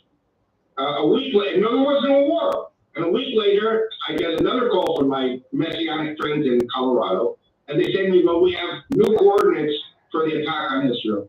I called the Prime Minister's office. I called the military commander. They said, "Thank you very much." There was no wars. 3 years ago. 3 years ago, I had coffee with my former commander and the IDF spokesman. He said, "What happened with the war?" He said, "Well, Tony Blair, remember Tony Blair, Prime Minister of England? He stopped it. Everything was given over to him, and he refused the war." In other words, I don't know what role personally I played. It's not important. The important thing is that the war was avoided, but it was because Netanyahu had been elected as Prime Minister of Israel, and the world wanted to get rid of him.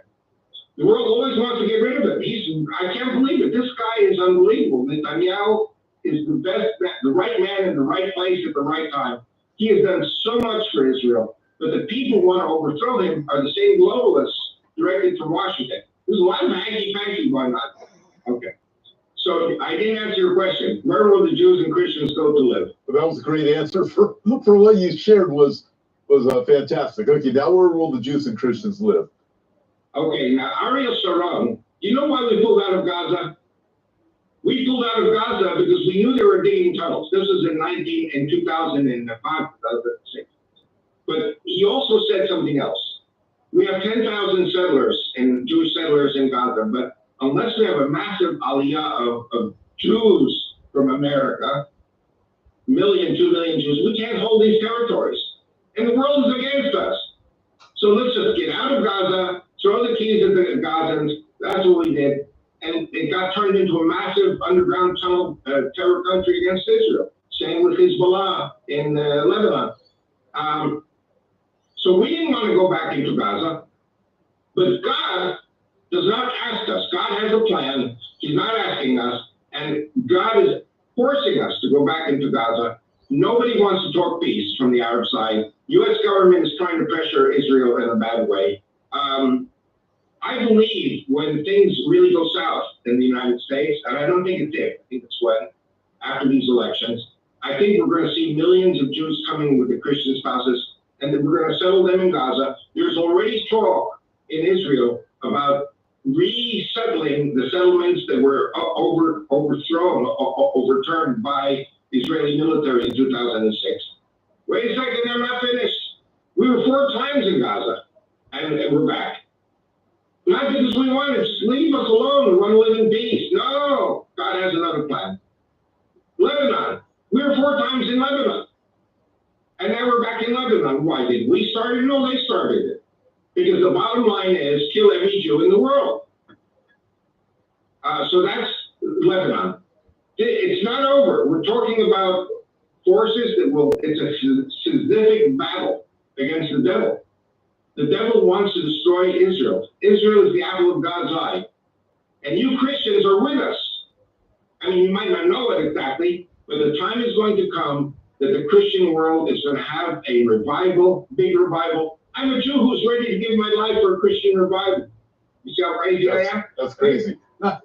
You, the rabbis are going nuts with me. What's this business of a Judeo-Christian party? You want Christians to come and live in Israel? I said, wait a second. Messiah is going to be standing on the Mount of Olives only for the Southern Baptists? He's going to be standing on the Mount of Olives for Jews and Christians. A lot of people are going to be coming to Israel. It's going to be an empire. I'm a megalomaniac because God is a megalomaniac. These borders are not something we wanted. These borders are being forced on us by a satanic enemy. So Jews and Christians, I'll tell you another thing to show you how crazy I am. I believe that our borders will expand all the way, into Lebanon, into Syria. And I think Jordan is going to be overthrown by Palestinian fanatics. I think ISIS is going to make a big revival. We're going to have to fight ISIS in Jordan, fight ISIS in Saudi Arabia, fight the Houthis in Yemen. I mean, everyone who hears me thinks I'm crazy, but it's fair. It's in the Bible. God says your borders will go from Lebanon to the desert. What's a desert? It's Yemen and Saudi Arabia, and from the Nile to the Euphrates. And you want to know something? We Jews and Christians together are going to make the desert green. Because we have the desalination, we have the sun energy, we can turn the whole Middle East green. It'll be a Garden of Eden. What does God say hey, we read it in the Torah this week. What does God say to Adam and Eve? You will tend my garden. Did you ever think, where is it? Why is it when the Jews and Christians are in charge of a country, it's green? When the Muslims come in, it's yellow, it's all burned. Well, just walking through Jerusalem, I've been there many times, and just being there a few weeks ago, I was with our friend Roddy, and we entered the Kidron Valley through the Arab section. It was on Yom Kippur. It was the day we did it because everything's closed, and we went there, and it was so glaringly obvious for anybody who's never been there before. You could see the difference between the Arab side and the Jewish side. The Arab side was just full of trash. You have a call to prayer. You're thinking, okay, if this is your city, this way you take care of your things. Really remarkable when you have the Jewish and the Christian sections. There's a different thought process. So obvious when you go there. I'm going to throw this out there to you. I look at ancient Israel history and find it fascinating. When you look at Gaza, you look at Judea and Samaria, you look at the Golan Heights. What happened? The tribe of Dan didn't want to take the Gaza area. You look at Judea and Samaria, you had the compromise in Israel's Judah's past. So Nebuchadnezzar comes in, the northern territories before that with Assyria. And then you look at the Golan where Dan relocated and said, hey, you don't have to go to Jerusalem and worship. He builds his fake temple, has his fake priests and everything. And here it is.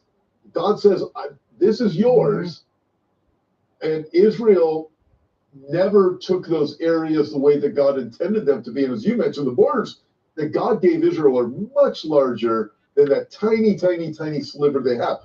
I find it very fascinating. It's like God saying, no, I gave it to you. You are going to take it. And it's like one of those things you can't make up. God is making Israel face these problems that they didn't face 3,000 years ago. Just fascinating. Even before that. Just absolutely fascinating to me. I don't know. It's like I thank God because I'm alive at this time. You and I are, and anyone listening to this show, watching this show, we are witnesses to the fulfillment of Bible prophecies that you could not say were going to happen a year ago or 2 years ago or 10 years ago. All of a sudden, it's really happening. It's amazing. It is absolutely amazing to be alive right now. Okay, I'll throw out this final question to you. I had several years ago, I interviewed Joram Ettinger, and he had mentioned, I brought up the money that the U.S. gives to Israel because, you hear people here in the U.S., they just don't get it. They'll see billions go to Iran, billions, the hundreds of millions that go to the PLO and all these different organizations. And they absolutely are so anti-Israel. Israel shouldn't have anything. And he brought up a simple statement. He said, look, the money that goes to Israel, if U.S. didn't have Israel here, they'd have to have a fleet. They'd have to have the aircraft carriers right off the border of Israel down by Gaza or Haifa. They'd have to have all the, it would cost them billions upon billions of dollars more. But Israel is the only one that brings stability to that entire region. And you look at what's going on right now, can you help make sense of that for people who just say, hey, we shouldn't be giving Israel any money? Well, I have to tell you, one of my dreams is to go to Lebanon. Lebanon was the Paris of the Middle East until the Palestinians and the Shiites destroyed it. And when it was a Christian country, it was a paradise. And my prayer is that we will liberate the Lebanese people from the Shiites, liberate them from the terrorists, from Iran. I think this is going to repeat itself in other places. I think Gaza, we have to do in Gaza what the Allies did in West Germany from 1945 to 1947, give them new educational books. The children have to be re-educated. No more than Hitler used, kill the Jews, kill the Christians. Israel will be a stabilizing factor for all these Muslims and all these populations that are intimidated. I'll say another thing also. The Israeli Air Force attack on Iran, you look at the planes. The planes are American. Everything is American. I'm sure the U.S. military is studying very closely the first attack and every other attack that the Israeli Air Force does. The U.S. learns, the U.S. earns billions of dollars from the expertise of the Israeli military. And we're going to see a lot more happening in the next few days. The problem is still that Foggy Bottom is controlled by the swamp. And so we have to be very careful, pray a lot, and the Christians have to get serious about what the left is doing. This will be the final question. I thought that was going to be, this will be the final one. My wife is up there. She's not asking why I'm late. I got two more I got to do. So this will have to be the final one. Okay. I look at Genesis chapter 12, verse 3. God says, through you, all the nations of the world will be blessed. And this might seem like a strange thing, but at the same time, you mentioned what Lebanon used to be, what Beirut used to be, the Paris of the second Paris of the world. So when you look at everything that you are saying, could it be that just another way that Israel, God is using the hand of Israel to bless the nations, including Lebanon, as you were saying? And yes. Listen, Egypt is going to benefit from it. Saudi Arabia will. If you start looking at how it's going to play out, because Iran is the problem, but as Israel militarily does these things, it does appear to be that. That's just another way that prophecy would be fulfilled. My approach is that we are going to see at the end of the day tens of millions of Western Jews and Christians moving to Israel, making Aliyah. And my suggestion is to settle everyone in the country surrounding Israel, make Lebanon, again, a Christian country. Syria also has 2 million Christians. The population was 20 million. I have 2 million Shiites, 2 million Christians, 2 million Druze. The Druze, we didn't even talk about them. They're breaking away from the Shiites. The Druze are talking about, all the Druze, about an alliance with the state of Israel. So there's going to be changes. like I said before, I see the Middle East as turning green because we're going to desalinate. We're going to plant trees everywhere. I think Turkey, which is an enemy, is going to be dismembered, and the Kurds are going to have their say because they have land in Turkey, they have land in Syria, they have land in Iraq, they have land in Iran. I think maybe, I'm not praying for this, but there's a possibility that Iran will be dismembered into the different ethnic groups. The whole map of the Middle East is going to change, and Israel is going to be more and more dominant. But I think, again, the population of Christians is going to grow from 500,000 to about 5 to 10 million, as the Jewish population grows from 8 million to about 20 million. All these things can happen overnight in this country. Well, I have a lot more questions to ask you. I'd love to ask you, what about Aliyah and Christians immigrating to Israel? Because in the past, that hasn't been the easiest process. But I'm going to have to wait for next time, Avi, to have you on, because I really got to do two more podcasts I got to do. Same time, same station next week. You know what, Avi, I can't wait to have you back on. What a blessing. And when I'll be in Israel soon enough, and I'll let you know when I'm coming. Love to get together with you. We'll do some videos over there together. It'll be fantastic. Love to see you. Or else. Okay, that was a good vid.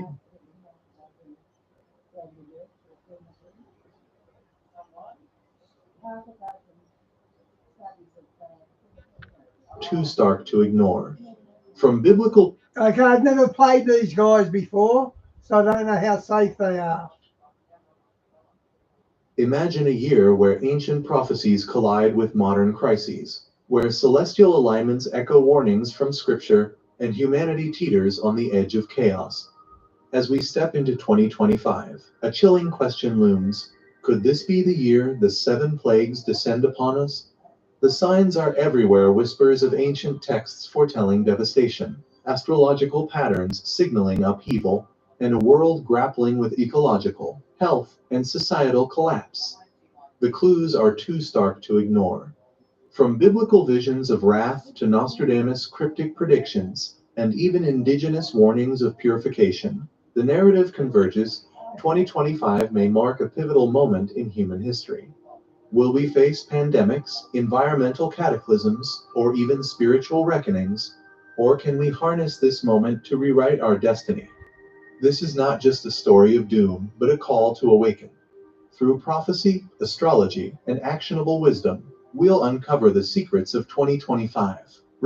Okay, something to do with astrology. I don't know what he's doing there. Not just its trials, but the paths to survival and renewal. The time to prepare is now before the first plague falls. As humanity steps into 2025, whispers of ancient prophecies and celestial warnings reverberate across spiritual, historical, and astrological domains. Could this be the year when the so-called 7 plagues He just said that. strike, testing humanity's resilience? Drawing from the Bible, Nostradamus, indigenous lore, and astrological patterns, this video delves into ancient and modern insights, exploring potential challenges and remedies to guide humanity through turbulent times. Throughout human history, stories of divine retribution have been etched into the collective psyche, often framed as warnings or moral lessons. These prophecies, particularly those involving catastrophic events, seem to transcend cultural boundaries and point to a universal truth. When humanity strays too far from the sacred balance of creation, a reckoning follows. At the heart of these narratives lies that is sort of true. The theme of plagues, natural or supernatural phenomena that strip humanity of its illusions of control.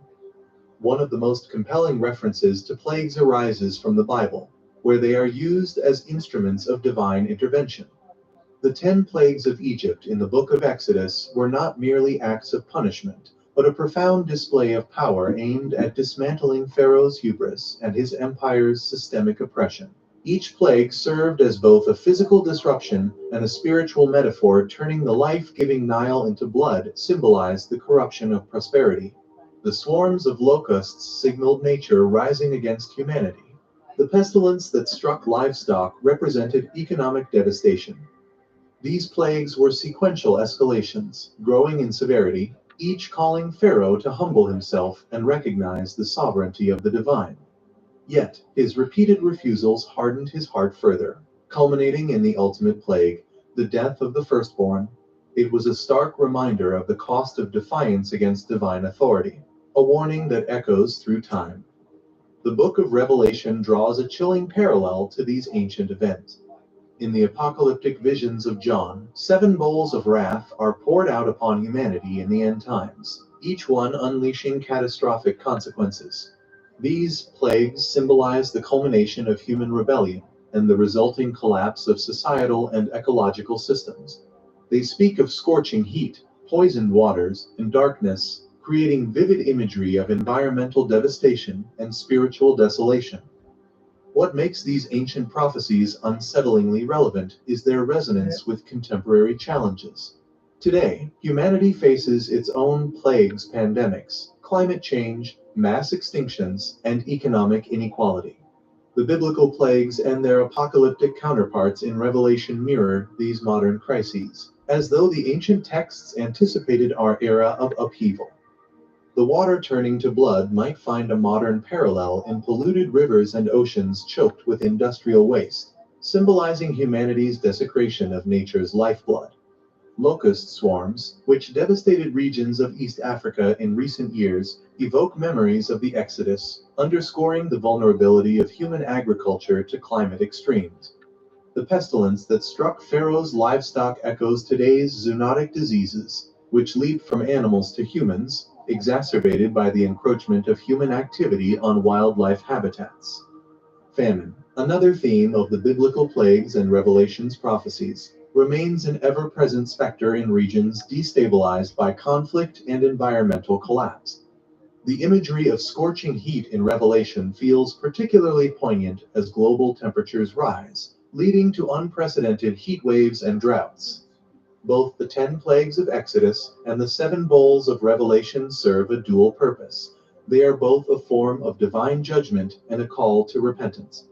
In each case, the plagues act as a mirror, reflecting humanity's hubris and disconnection from the divine order. They challenge societies to confront the consequences of their actions and realign themselves with the moral and spiritual laws that govern the cosmos.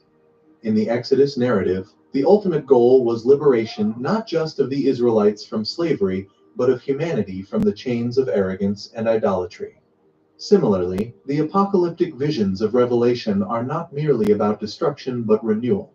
They foretell a period of intense trial that ultimately leads to a new heaven and a new earth, where harmony is restored. In today's world, these ancient prophecies remind us that the path to redemption often begins with recognition.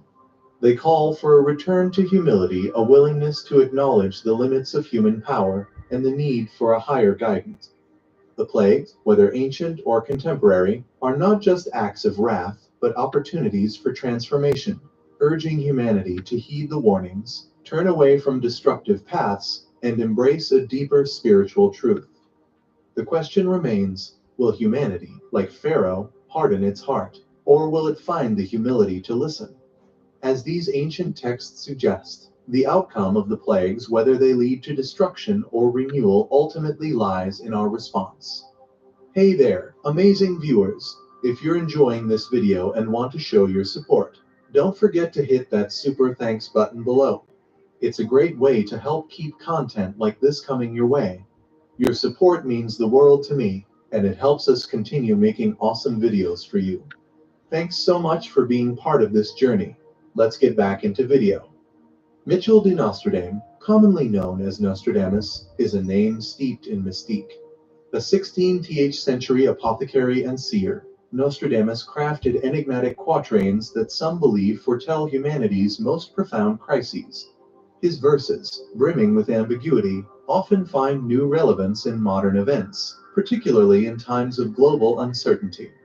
As we approach 2025, many wonder, are we living through the realities he foresaw centuries ago? One of Nostradamus' quatrains reads, "The great plague of the maritime city will not cease until blood is avenged." This verse has fueled speculation among scholars and enthusiasts alike. What exactly is the plague of the maritime city? Some interpret it as a literal health pandemic spreading through port cities, exacerbated by globalization and modern maritime trade. Others believe it hints at broader crises, such as rising sea levels inundating coastal regions, resulting in disease outbreaks, resource conflicts, or even mass migrations. For instance, cities like Venice, Miami, and Jakarta are grappling with the immediate consequences of climate change. Flooding, poor sanitation, and overcrowding in these vulnerable areas could create a perfect storm for outbreaks of cholera, malaria, or novel pathogens. The COVID-19 pandemic served as a stark reminder of how quickly disease can spread in our interconnected world. Could 2025 bring another chapter of such crises, amplified by environmental upheavals? The phrase, "blood is avenged," adds a chilling dimension to the prophecy. Could this line foreshadow conflicts sparked by dwindling water resources? Experts have long warned of water wars as rivers dry, aquifers deplete, and disputes intensify over access to clean water. Coastal cities dependent on fragile freshwater supplies might find themselves in the crosshairs of these tensions. Already, Guys, this is even happening in America now. Diane posted something. Did you post something yesterday, Di, about the Colorado River being a third dry or something? I saw that somewhere yesterday. disputes over rivers like the Nile, Ganges, and Colorado are brewing, with potential for escalation in the coming years. There you go. It was Colorado. I knew it. Furthermore, rising sea levels could force the relocation of millions of people from low-lying coastal areas, creating massive refugee crises and straining already scarce resources. Nostradamus warnings, often dismissed as cryptic musings, take on an eerily plausible resonance when viewed through the lens of modern environmental science and geopolitics. Modern interpretations of Nostradamus frequently link his references to plagues with pandemics. The resurgence of diseases like tuberculosis and malaria, compounded by the emergence of antibiotic-resistant pathogens, paints a dire picture for global health. Climate change exacerbates these risks, with warming temperatures expanding the range of disease-carrying vectors like mosquitoes.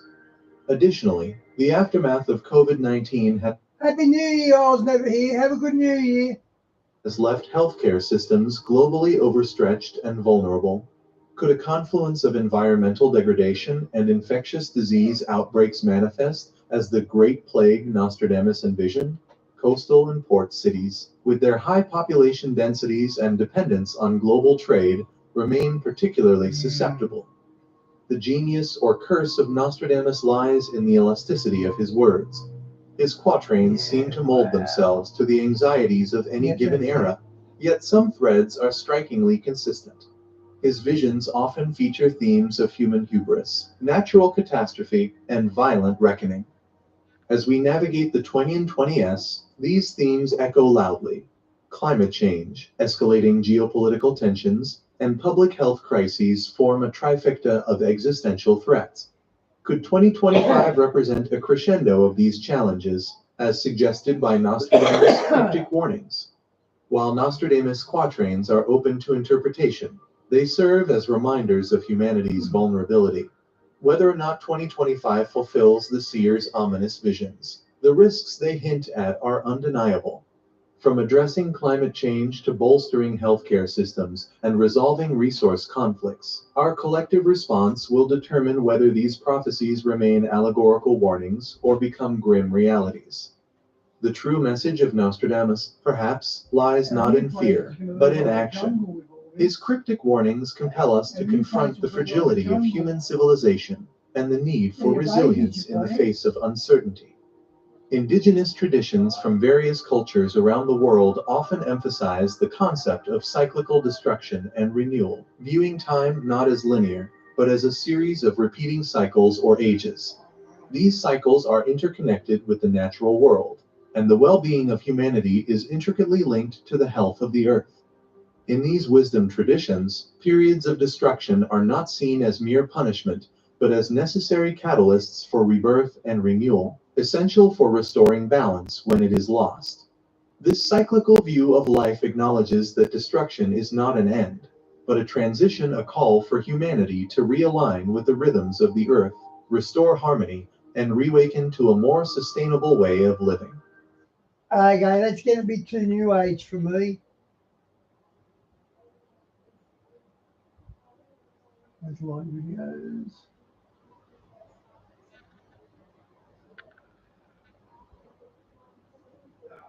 Yeah, we're live. Wrong one. That's what I was looking for. Hey everybody, listen, I have an interview right now. Man, it's not, where is it?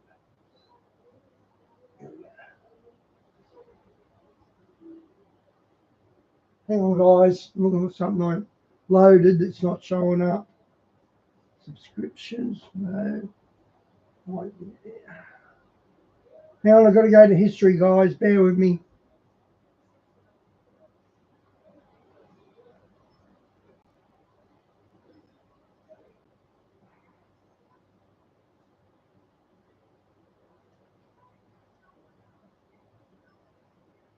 Man.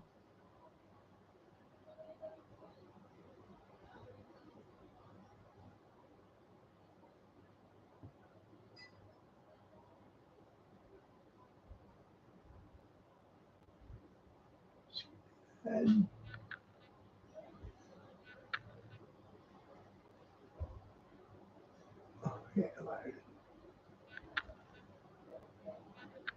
Man, I have some interesting clips to show you in this video, my friends. This is Tony. Hope you're all doing well. Definitely some strange things happening, my friends.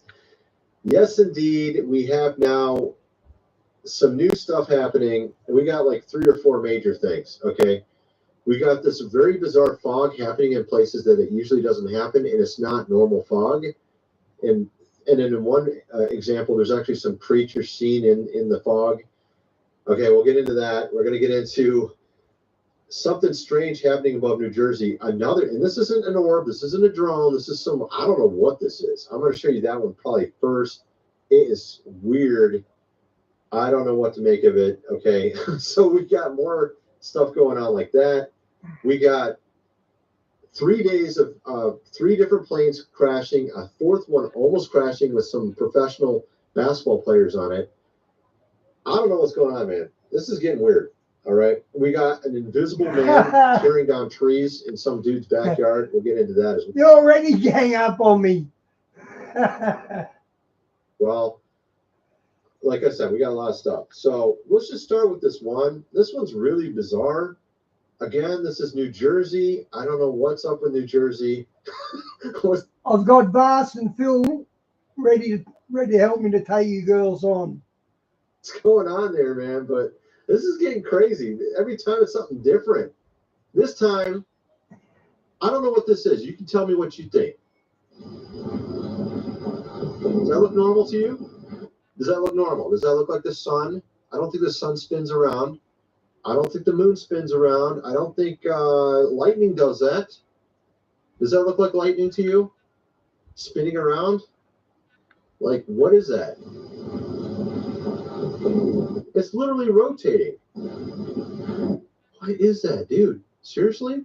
Wow. That is not normal. What is going on in this state, in this city? My goodness. And this was from December 16th. I didn't even, this apparently didn't go even viral at all for, oh no, it was put up on the 24th. So it was recorded on the 16th, put up on the 24th, and it didn't go anywhere until recently, apparently. This is how, that's the thing about Twitter. You can put up a really good post and it doesn't go anywhere if you're not a big channel sometimes. It's really ridiculous. But we got other bizarre stuff. Check out this. What is all this? Okay, let me just make sure it doesn't have an ad. Let me hit refresh. I don't want it to play an ad while we're doing this. All right. Okay, no ad. All right, let's play this. What is all this? Just tell me. This is like some more strangeness seen there. What is all this? What? Oh no, my. What is all this, man? What? I saw this one on Twitter as well, on X. You remember that show? what was it called? Knight Rider? You remember the car, Yeah. Knight Rider, and it had the light in the front and it went, ooh, ooh, ooh, ooh. You remember that? The Hoff was That's in literally what this apparent UFO is doing. It literally has a light, and he doesn't even show it really in this video, but I've seen it on other videos. It literally just goes back and forth, just like Kit. I'm like, bro, seriously? What's going on here, man? So you got all these strange clips coming out of New Jersey now. I got a very bizarre clip here, my friends. Check this one out. Unbelievable. See this? This is supposed to be Switzerland, where the Hadron Collider is. You can see, and actually what's really interesting about it, I saw a comment saying that they were testing clouds. Here, let me see here. On December 4th, they were testing for plasma cloud formations. So I'm curious if this is related to that. And you got Harvard astronomers chiming in on this now, trying to give their 2 cents worth. And I understand their perspective on it, because I've kind of been going 2 different directions with it. I've been saying it could be China. I've been saying it could be some weird stuff, you know, with our GOV, you know, just trying something. One of the two, right? I was thinking that the China one's actually a legitimate potential of what's going on. Okay, because and I don't want to go through it all here, but I went through like 10 stories showing it all. Like there was even a guy that got arrested, a Chinese guy got arrested for flying a drone over a military base like 2 weeks ago. So there's also farmlands owned by Chinese around a lot of these bases, and there's also these secret police stations that were discovered from them as well here in America. You also had the balloons from like a year or two ago that went across America. So it very easily could be China. And that's what this Harvard professor guy is saying here. Let me just play a little bit of this. 2023. I think it's a priority to figure out what these things are. And I'm leading the Galileo project at Harvard University. We built one observatory that monitors the sky 24/7. We just released a paper. Bro, he doesn't. Why is he blinking his eyes all the time? Paper that discusses the first 500,000 objects that we found in the sky, some of which. 500,000? Only 500,000? Just 500,000 strange objects in the sky? I guess that's completely normal, of course, right? Completely normal to have 500,000 objects in the sky that we don't know what it is. We couldn't identify. I know. What? 500,000 you couldn't identify? That sounds like a lot. 500,000. Like, seriously, bro? 500,000? Oh. Yeah, that sounds like a lot to me. I showed this clip, I think. I don't know if I showed it on this channel. This is in Norway. Apparently, a jet chasing one of these things. Check this out. Then on the boss. That's apparently the whatever it is, unidentified aircraft. The round one. Making no noise, by the way.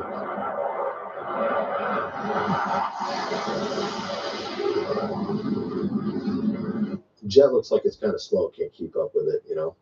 Can't keep up with that circular. How crazy is that? A jet's chasing a UFO. Now let's see that again. That's crazy. Think about it, guys. They're not even hiding these UFOs anymore. That's apparently the whatever it is, unidentified aircraft. The round one. Making no noise, by the way.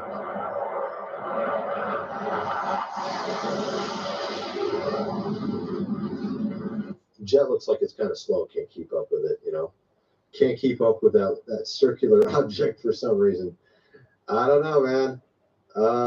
This is some crazy stuff. So we got a lot of other things, by the way. We got a laugh here. Chinese dude on a plane freaking out. I don't know if I covered it on this channel. Maybe I did. Maybe I didn't. I can't remember. This flight that mysteriously disappeared. He references it in his unhinged whatever that happens. We're going to get into a lot of other stuff as well. Invisible people, invisible things, creatures breaking things, and just really strange stuff. So let's just do the planes first, because this is kind of interesting. This guy, this Chinese dude, this is on a Chinese flight, by the way. And it's interesting because, again, here comes China. So we keep hearing China. Chinese airplane, the Chinese guy getting arrested. Maybe there is something going on here with China. Maybe it is them. I don't know. I'm sure they got some interesting tech as well that they haven't told us about, just like RGOV has, right? So they're speaking Chinese, so I'm going to just tell you what it says. What are they doing?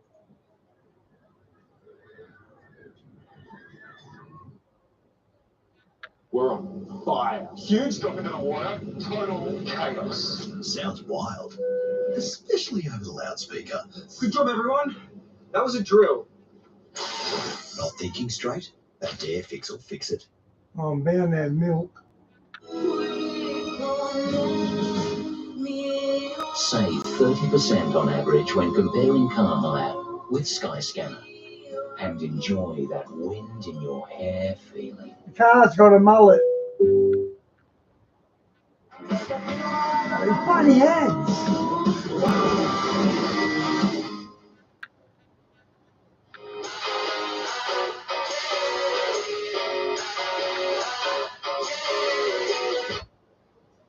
It's New Year's savings, and it's our best price ever. For a limited time only, the Clever Smart Pay is available for just $100.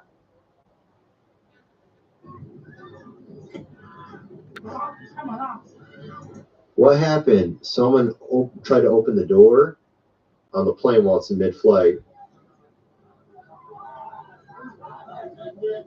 That's the guy screaming. That's the guy trying to open the door. He says they are hollow, Earth inhabitants. This is what he's saying. He's saying this, okay? So, okay, that's kind of interesting. Is he talking about people on the plane, or is he talking about those that are doing the drones and stuff? I don't know. He's saying that. This is this. I've seen this. This is months old. It's got nothing to do with the drones. Time is the 6th loop. Apparently, he believes he's in a time loop where he's lived the same day over and over for 6 times now. Please open the door for me. Okay. Probably not a good idea mid-flight, but okay. Let's see what else happens. Excuse me, sorry. Why are you so afraid? Police is here. Why are you afraid? So many people here also. Man screaming, the accident is going to happen. Urgently call your family. The same disaster will happen as Malaysia airline, MH370. And of course, this clip over here is allegedly a satellite video of what happened to that flight. It could be completely fake. I don't know. But as you can see here, it flies down. Allegedly, some orbs or something start bouncing off it or something. It's really strange. Then this happens. It keeps going. Oh, yeah, it goes a little bit farther. This is where it supposedly disappears, I guess. Some sort of oscillation thing. You saw that. And then it supposedly disappeared. This is, who knows if that's real or not. But that's what, the guy was saying what's happening. We're going to have the same thing happen to us. But what's really interesting about it is he talks about plane problems and plane, disasters, whatever you want to call it, right? This happened just before the last 3 days. In the last 3 days, we've had 3 different planes crash. Did this guy predict that? He said he's been in the 6th time loop. Has he been in like a multi-day time loop where he's like living 3 days and then he relives the 3 days over and over and he sees these crashes? I don't know, man. That's kind of strange. Isn't that a little weird? It gives me that he's not real vibe. Remember this lady? He's not real vibe, right? So what's interesting, of course, is there were 3 crashes in the last 3 days, shortly, basically after that guy put that out, the guy that went, lost it on the plane. We had the Kazakh crash. No, the guy on the plane was months ago. The timing's wrong for him. This one, I think, is the Korean one, South Korean. I can't remember the other one. One's Kazakhstan, one's South Korea. I'm not sure what the other one is. It might be a European country. I can't tell. But at any rate, the worst one was the South Korean, I think. I think the South, maybe not. This one looks pretty bad too. That one looks pretty bad. South Korean looked pretty bad too. The South Korean one, that's what ended up happening. So it ran into something. It just ran into something huge. And it was just, essentially trying to land 181 people on board in that crash. And that was at 8:19 p.m. So at any rate, there was another one today that almost crashed. It had a professional basketball player team on it. This guy's team showed his right there. I think it showed his face. Did it show? Oh, it's down here. Here we go. That guy. So what happened was it was taking off, and this plane over here almost taxied onto the track where they were taking off. So I mean, it was close call, but it wasn't a crash, of course. But just very strange that this seems to happen a lot. Of recent, we see numerous strangeness with the planes. And anyway, we're going to get into some other stuff. We have some invisible creature tearing down an entire tree. I'm going to show you part of that. And we're talking, this is not human strength. This is not even, I don't even think a gorilla could do this. I don't think a bear could do this. I don't think a gorilla could do this. Obviously, a human can't do this. We're talking a tree this thick around. It tore down, apparently. And it tore branches, a huge branch off about that big, took down half the tree. And then apparently the guy said it. You saw half the tree. You'll see half the tree being taken down on video. He claimed that the entire tree got taken down. Developing. After this is actually affecting multiple people across. I don't know why that started playing. So I'm going to show you that as well. Very strange. Whatever it is, it's extremely strong. I'm thinking like a 10-foot tall, gigantic gorilla could maybe do this. I don't know if such a thing existed, but before we get into that, first I'm going to mention food supply, 25-year shelf life. Link is in the description. 3 months worth for $5.97. Link is in the description. Hopefully they fixed the link. Click below to check that out. Also, this book here, The Lost Ways, How Your Great-Great-Grandfather Lived Without Electricity, How to Build a Cellar, Do Things Around the House like they did in the good old days, hundreds of pages illustrated. We don't know what's happening next, my friends. Some are saying, some of those that predicted all these, of course, drones and orbs, were saying that they're going to start, trying to take out things next, like buildings and like this. I don't know if any of that's going to happen. I don't know what's going to happen next. We have all this strangeness happening. So it's wise to be prepared. I had a dream about this part of the year, and I was in a city, and a lot of the power went out in the city. So I don't know if that was symbolic or what, but I get the impression something's going to happen in the next month. So anyway, it's wise to be prepared. Link is in the description. Get a printed version of this, $37 plus shipping. Get it before something happens. You won't be able to buy this at Walmart at any rate. So also Gold and Silver's link below. Go check that out. Also my website, Your Videos, is linked below. Go check that out as well. Lots of awesome videos over there. $4.95 a month. First month is free. Tons of videos into strange topics like this. Anyway, let's get back to the video. So we have here, let's get into the guy who found some strange thing in his backyard. You can't actually see what's doing this. Yeah, this is bizarre. So he went to fish near an apartment at the lake at around 11 p.m. And he started hearing these trees being taken down. All right. And he has a big flashlight. He's like looking up there trying to see what's doing it. Williams off and throwing them at me. And I still cannot figure out what it is. Look, that's nothing. Okay. Well, let me show you when it gets crazy. Like takes down half the tree. Let me show you that. Here we go. This is right around when it starts happening. Check this out. Look, that's big as me. Look at that, look at that, look at that, look at that, look at that. What in Jesus' name is doing this? Oh my God, he just took half the tree down. Oh my God, oh my God. Does that look normal? I don't know. And apparently he says 30 seconds after he stopped recording, he heard the entire tree pop so loud and then fall. Wow. Like, really? You saw how it was shaking. And we do have some pictures of what might be doing this. I'm actually thinking there's two of them. I think there's something down below doing it and is very strong in shaking these trees. And there's something also in the trees. Okay. And we actually have a couple spots where you can see this. So at the bottom right at 254, you can see a set of eyes glowing. And it makes sense there would be one on the ground. So apparently, let me see if I can get that one in the right spot real quick. I can show you this. Yeah, here we are. So you can see here the eyes glowing. Something standing down below. And again, he's on a deck that's elevated. So this thing is very tall. Whatever this is tall. Because this deck is up above the ground, and this thing's almost eye level, whatever this thing is. You can't really see it in the footage too fast. It's very quickly. You see that? There it is walking. Whatever it is.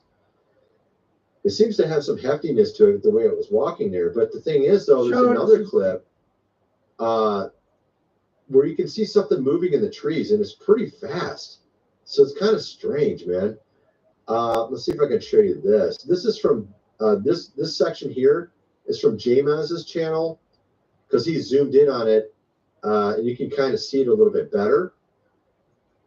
James LaFleur from That Is Impossible. He has a channel called James as well. Check this out.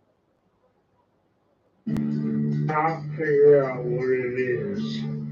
Over here. Oh my gosh, I saw it.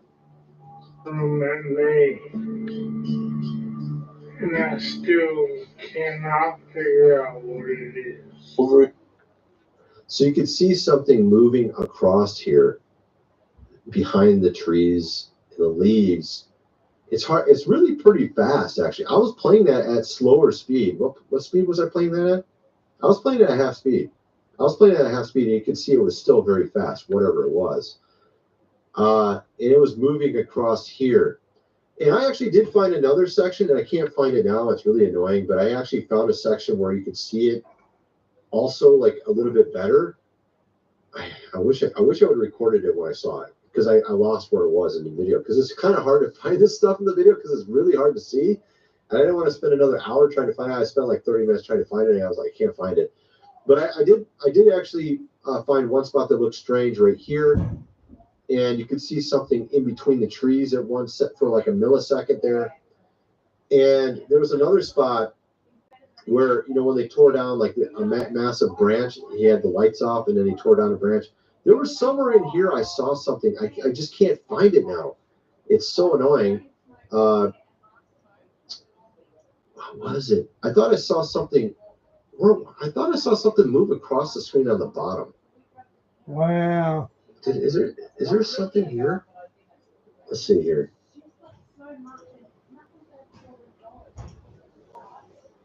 It looks like there's something here a little bit. Yeah, dude, there's a thing right here. That's what it was. I knew I saw something. I couldn't believe I couldn't find it before. Yeah. See that? Did you see that thing right there? It was like a white thing, and it was like out a little bit, and then it went back in. I knew I saw something. It's going to be tremendously strong. I just couldn't remember exactly how it was. I was thinking it moved across the screen, but actually what it was is it showed for a little bit, and then it hid itself. That's what it was. So, very strange. Of course, a lot of people thought this video I'm showing you right now was from this year because it went viral this year. But in reality, and then they were all speculating what this could be. And there was this there was this lab that had monkeys that escaped this year in South Carolina. But it wasn't them. For one, they were young. Okay, a young monkey's not going to tear a tree down. Okay, it's just not happening. On top of that, it's the wrong year. So apparently, this video actually originally came out in 2022. I can show you this. This is the original video from May of 2022 in South Carolina. And he says here the entire tree pops a lot and then it fell. So whatever it is, it's extremely strong. I think it's actually two things. I don't think it's one. I think it's two. Maybe there's one down below and then there's one above, breaking things off.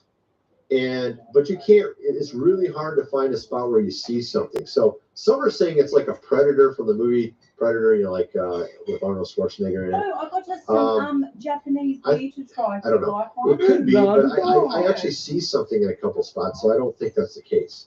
Whatever it is, it's something that's trying to hide while it's doing this. It's probably more likely what it is. At any rate, of course, there's this other clips. Now, this is the third thing. This is the fog. So there's this very strange fog happening in numerous places around America. And there's also people getting some very strange videos of this as well. So let me just show you this first. First, apparently there's numerous people reporting fog, strange fog, in their area. People all over America are experiencing heavy fog. Everyone is wondering, what are the odds this happens right when they don't want people looking up at the sky? Of course, you know, drones and all that kind of stuff. Orbs. Los Angeles, middle of the day. Oklahoma, 12 noon. Can't see anything. Massachusetts, Missouri, other states, fog smells different. Burns your eyes. Wisconsin, 3:30 in the afternoon. You can't see anything. And also Minnesota. And it was apparently 4 days. Starting from the east. Apparently 4 days worth. And actually, I'm going to show you a really weird video of someone in the fog and he sees something. Fog here in Minnesota. Not this one. Wisconsin, for the last 4 days has just been incredible. In fact, this is probably the least fog we've had. It's 3:30 in the afternoon, and all of Minneapolis just has this deep, foggy. So that's Minneapolis, and here's this one's. And what people. This one right here is kind of funny because he's like reading about these posts online. He's like, oh yeah, whatever, dude, fog, whoa, whatever. And then he goes outside and he has the same weird fog. he's actually not believing it. And then he goes outside and he has it himself, like a very strange fog. So it's kind of funny. We're posting and coming forward. It keeps playing autoplaying. It's so annoying. All right, so then we have this video here. This guy, he's out. This is in Minnesota. No, not Minnesota. This is Wisconsin, Wausau, Wisconsin. And he's walking his dog, and he sees something. He's talking about how thick the fog is and how it's just like really thick. Check this out. This is no editing, no nothing. My dog and I come out here every night for a walk, and I had this insane spotlight. What the hell is that? He also sees something in the distance. I'll show it up close in a second here. I'll go over here right now. Hey! Straight. All right, folks. So here we are, straight from the TikTok app. This is no editing, no nothing. So this fog is very thick, as you can see there. It's like very thick fog.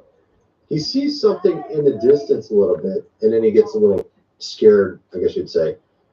You can see here its eyes. I tried to zoom in on it. It's hard to get because it's so far away.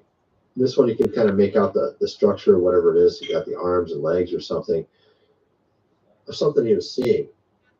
And this one is actually two eyes, but it's hard to see on screen. I can't zoom it in really easily more than that, I don't think. Not really. So whatever he saw, I don't know what it was, but it is kind of strange though. So you have a lot of this weird fog going on as well right now. At any rate, so you can see there's a lot of strange things going on. Of recent, I didn't even get into the drones and orbs at all. Matter of fact, we did have a Harvard astronomer. We had a Harvard astronomer come out. Looks interesting. Okay, that usually means Wi-Fi's dropped out.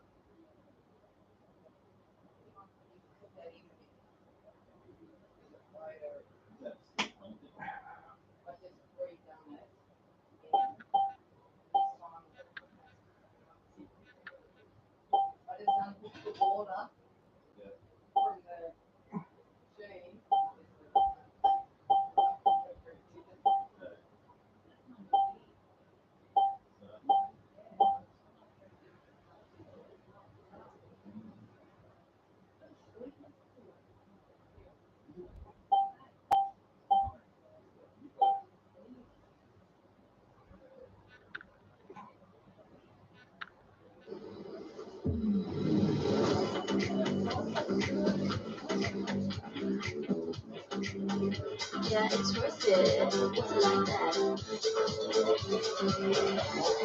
What's it like that? To start feeling whole body better, start your day with Inner Health Probiotics. Better support your energy, your immunity, and digestion with 24-hour gut support. Better health starts with inner health. I'm Alexander, and I'm the world's biggest little park fan. Just for fun! As a mum, I rely on my car for my busy schedule. That's why I take my car to Petters, for an affordable and easy brake, steering and... NASA may have put a man on the moon, but only Audi has put a man in a bath towel with traceable Australian. We've had it. It's 3:30 in the afternoon, and all of Minneapolis just has this deep, foggy. So that's Minneapolis, and here's this one right here is kind of funny because he's like reading about these posts online. He's like, oh yeah, whatever, dude, fog, whoa, whatever. And then he goes outside and he has the same weird fog. he's actually not believing it.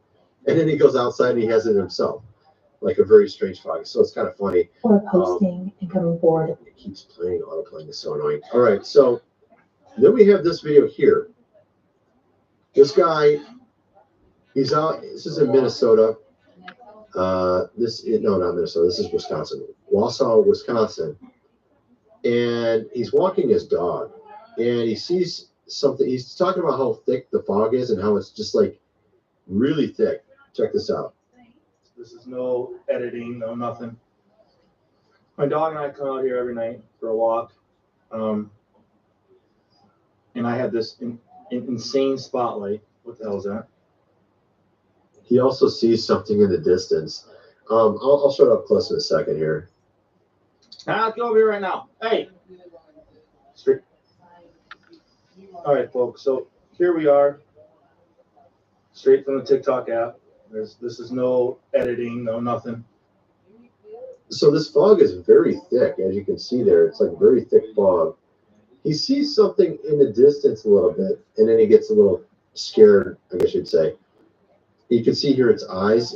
I tried to zoom in on it. It's hard to get because it's so far away. This one you can kind of make out the structure, whatever it is. You got the arms and legs or something he was seeing.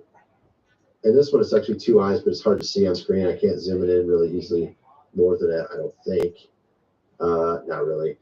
So whatever he saw, I don't know what it was, but it is kind of strange though. So you have a lot of this weird fog going on as well right now. At any rate, so you can see there's a lot of strange things going on. Of recent, I didn't even get into the drones and orbs at all. Matter of fact, we did have a Harvard astronomer. We had a Harvard astronomer come out about this whole thing with the drones, and saying he thinks it could be something like China, which I find to be very interesting because that was one of my theories as well. I was thinking it was either one or two things. It could be China or it could be something we're doing, RGOV, one of the two. But there's a lot of stories that kind of back up the whole China thing. So you had a guy get arrested flying a drone over a base that was from China. That was a Chinese guy. You have farmland, Chinese owning farmland all around these bases. You got these secret police stations. You got China putting out a troll on Americans saying, you guys are all freaking out over drones. Why are they the only country making sort of fun of us over it? That's a little strange. Then you have, of course, them deploying stuff into space. And some other, they recently did some other stuff as well with the Ruslans. Space, of course, technology to take, out our satellites. So it's almost like there's something going on with them as well. I don't know. This Harvard guy's saying basically the same thing. But implies that these mysterious drones fly like human-made drones, and others appear to be airplanes or helicopters.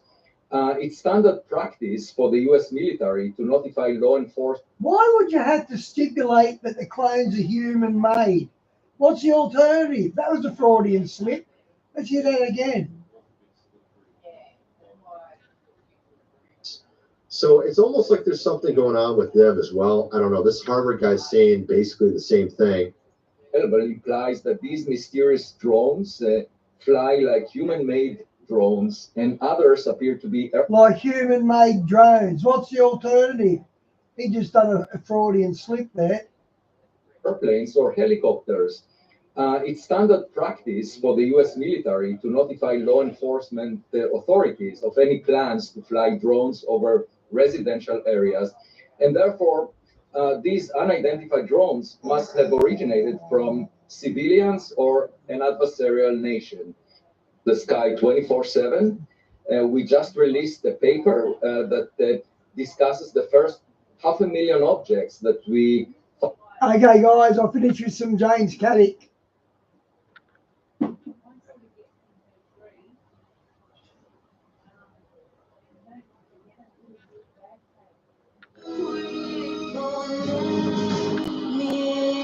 Save 30% on average when comparing car hire with Skyscanner, and enjoy that wind in your hair feeling.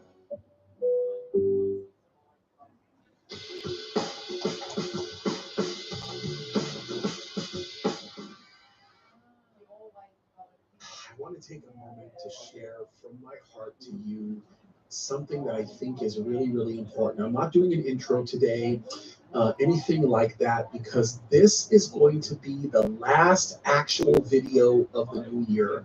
And there is a message that I want you to hold fast to because I think it's so incredibly important. What you're hearing right now in my voice is me being extraordinarily exhausted, not having a lot of energy left in me. It's a Sunday night that I'm recording this. I have just finished a very long week in Arizona, lots of different commitments with podcasts and interviews. I have just finished teaching 4 Bible studies after not sleeping more than about 8 hours in the last 4 days. And it has been an extraordinarily challenging time. But I felt the need to sit down and have a real heart-to-heart with you guys, to really, even from my place of exhaustion, to share with you a message that I believe is so critically important, especially because the time we're entering into. You see, you guys have to understand this. By the time you're watching this, it's going to be near the end of the year. And by the way, if you're watching this at the beginning of the year or any other time, don't worry about that. This message goes far beyond the moment of time in which we're in. I think that it's a message that has to be shared and something that is coming from the heart. And that is this: we have had an extraordinarily difficult time in recent years. We've watched so many things happen that have just completely gone berserk. From children being exploited in libraries to schools becoming centers that are not just brainwashing children, but destroying their lives. We've watched an economy completely collapse. We've watched people who've made it absolutely clear that they have no desire that we seek or worship the true and living God. We've watched people become angry and filled with rage over issues that don't even matter, issues that don't even make sense. And we've seen the type of things that we have not seen in any years beforehand, all while we've been witnessing wars going on, rumors of wars, the Mideast completely destabilizing. We've watched the fall of Syria. We've watched Gaza completely tear apart.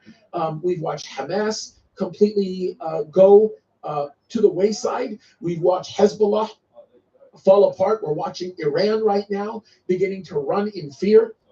We are seeing Israel being put under the spotlight, where so many nations around the world have expressed almost a corporate level of deeply rooted anti-Semitism. We have seen people say things that are so unbelievably out of control that you find yourself thinking that we got to be in the twilight zone here. Like, I was even thinking about this the other day. Yesterday, we did a story on this where I talked about how even the Pope puts a picture of baby Jesus literally in a living nativity inside of a kafia. I mean, how crazy that is. And the mindset that exists in somebody that would have to do things like this, and with the darkness all around us. I've been asking God this question, and it's a question that I ask every single year, and that is, Lord, will you give me vision for the church? I want to know that as you give me another opportunity to share with the body of Christ and to have the honor of pastoring my church and doing what I do on YouTube and all over the interwebs, as they would call it, I'm asking God, Lord, give me vision for what you want me to communicate to your people. And give me vision for what you want me to communicate with people that don't agree with me, people that don't love me, people that don't care about me, or any of the things that I stand for. And I think more importantly, I've been asking God to give me vision for my family, give me vision for my children, for my wife, for all the people around me.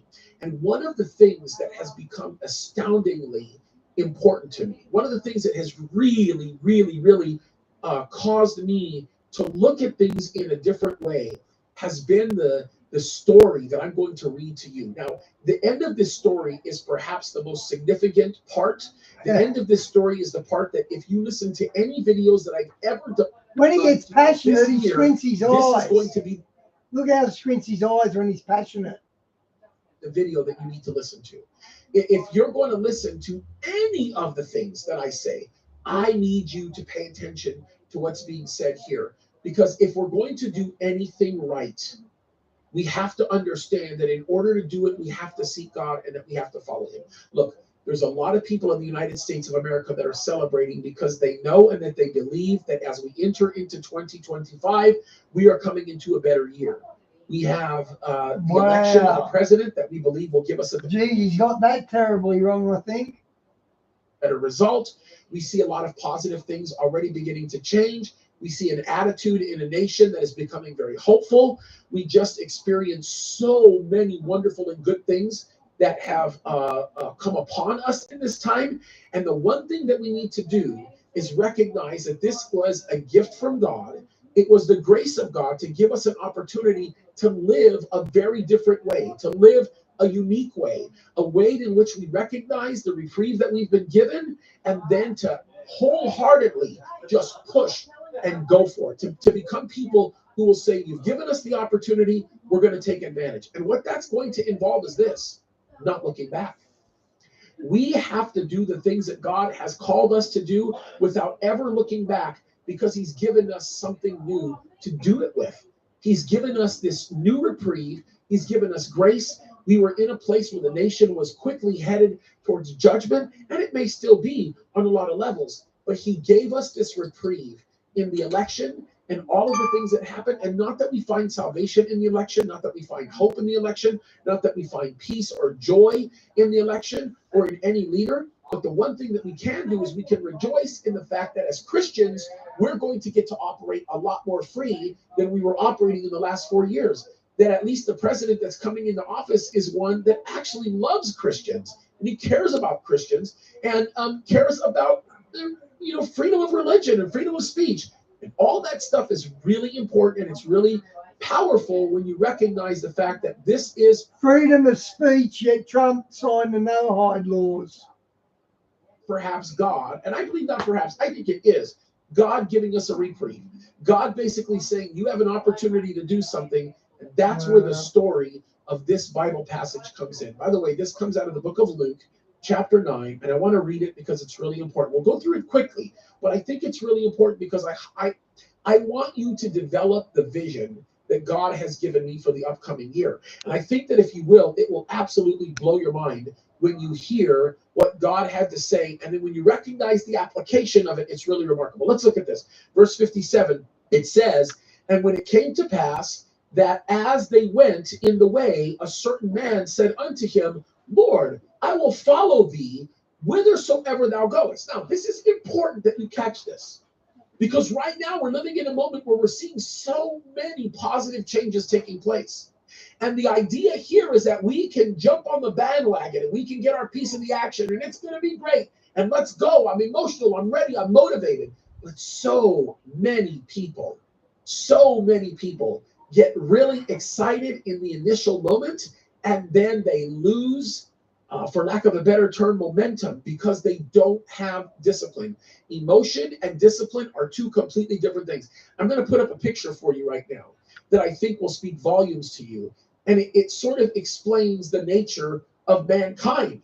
That as you get emotional, as you get motivated, as you begin to experience this high as a result of seeing something take place in front of you, the tendency is to jump and make big jumps and go for it, but you never make it to the other side. But if you're willing to be a disciplined person, and you're willing to say, okay, no matter how excited I am, no matter how hyped I am, no matter how convenient it is to jump on any bandwagon right now, I'm going to stop for one moment, regroup, and I'm going to take very disciplined increments and watch God do great things so that I can be the steady person that goes all the way through it. This picture shows a really good idea of what that kind of looks like. And I think that for all of us, it's something that we can learn from immensely. So it's going to be very easy to say, yeah, I want in. I'm going to jump in. Yeah, Lord, I'll follow you. But what good is it if you're not willing to understand what that entails? So Jesus responds to him, and he says this, verse 58. He says, foxes have holes, and birds of the air have nests, but the Son of Man hath not where to lay his head. So what he's basically saying is, do you really want to follow me? Do you know what that means? Do you understand what that entails? Even the birds have a nest that they could sit in. Even the foxes have holes that they could go hide in. I don't have any of that. There's nothing definitive for me. I don't have anything that you could rest in. You are going to walk in a way where you are going to have to completely trust in me because my life is not comfortable. And when we say, Lord, I want to be used by you, you have to be willing to understand the fact that there will be a point of no return. That when you say, Lord, I'm going to follow you, you need to understand that following him is going to create you to pay a price. There's going to be something involved in this. By the way, don't get me wrong.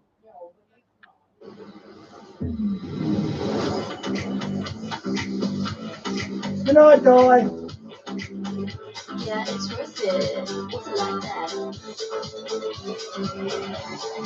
What's it like that?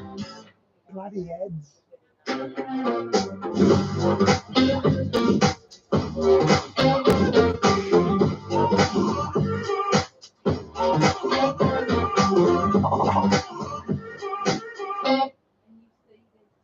Les Miserables, the Arena Spectacular is finally coming to Australia in a grand scale. I think what we do for the Lord, it's not going to even matter compared to all the things that he's done for us. There is nothing that we can do to pay back God for the salvation that he's given us. There's nothing we can do to earn salvation. So any choice that we make to give our lives to the Lord isn't because we earn salvation from doing it. We give our life to the Lord because he first gave his life to us. And we're saying, Lord, we believe you and we trust you. But Jesus is telling this guy, do you even know? And that's God's way of reminding us here in the gospel to really take into account what it is that we're doing. Now, there's a very interesting picture here. Because what Jesus is beginning to develop an argument for is that if you're going to make the decision to follow him, then you must understand that that comes with a consequence. That if you're going to make a decision to follow him, you will never be able to do it effectively or the way that he desires for you to do it if you look back, if you hesitate. That following him is a decision that you make that should be completely independent, completely, of any fear that you have of what may happen as a result of that commitment. That's not an easy thing to think through, folks. It doesn't even come close to being an easy thing to think through. So another person, verse 59, he said unto another, follow me. He looks at this other person. He said, come on, you follow me. But the guy says this. He said, Lord, suffer me first to go and bury my father. And what does Jesus say? Jesus said unto him, let the dead bury their dead, but go thou and preach the kingdom of God. By the way, when he says let the dead go bury the dead, when this man would have said, first let me bury my father, what he's basically saying is, my dad is getting older. I need to take care of him. When he's done, when he dies, then I'll go follow you. When Jesus is saying, are you really taking that into account? Do you really understand what the decision is to do what it is that you do? I heard a missionary who was in the mission field for a very, very long time. As a matter of fact, he was in the mission field when Jim Elliot actually was killed. He discovered his body in the context. And this man tells us a story of the fact that when he first left for the mission field, that he realized that the father that he loved so much and the mother that he loved so much, he would likely never see again. Because he knew that he would be in the mission field for so long that by the time they passed, he would not be around to have experienced that. Folks, I'm going to just tell you this right now. I can imagine what that would look like. But this man was so dedicated to the cause of the kingdom of God that he was willing to go into the mission field in the hardest place in the world to go, and was willing to never see his father and mother again. Father and mother that he loved and admired and respected and held at hero status. But that is exactly what the kingdom of God is all about. It's recognizing that when you make the decision to move forward, you can't turn back. You've got to go and you've got to do it. And this guy said, well, I just want to be able to be there for my dad. You know, I don't want to be out there preaching the gospel when my dad dies, and I don't want to miss out on that. And that makes a lot of sense, because if you think about it, look, when a person dies in the Middle East, still to this day, when they die, they have to be buried by the time it's sunset. If they die at night, then they have to be buried before the next sunset. That is the rule. That is our culture. That's the way it goes. So if this man got word that his father had died while he was out preaching, he would never be able to even see his father's body again. Kind of interesting as that looks. He recognizes probably that his dad's fragile. He wants to be with him. And Jesus said, if you do this, then in essence, you are never going to preach the gospel.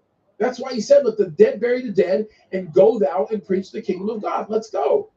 Don't look back.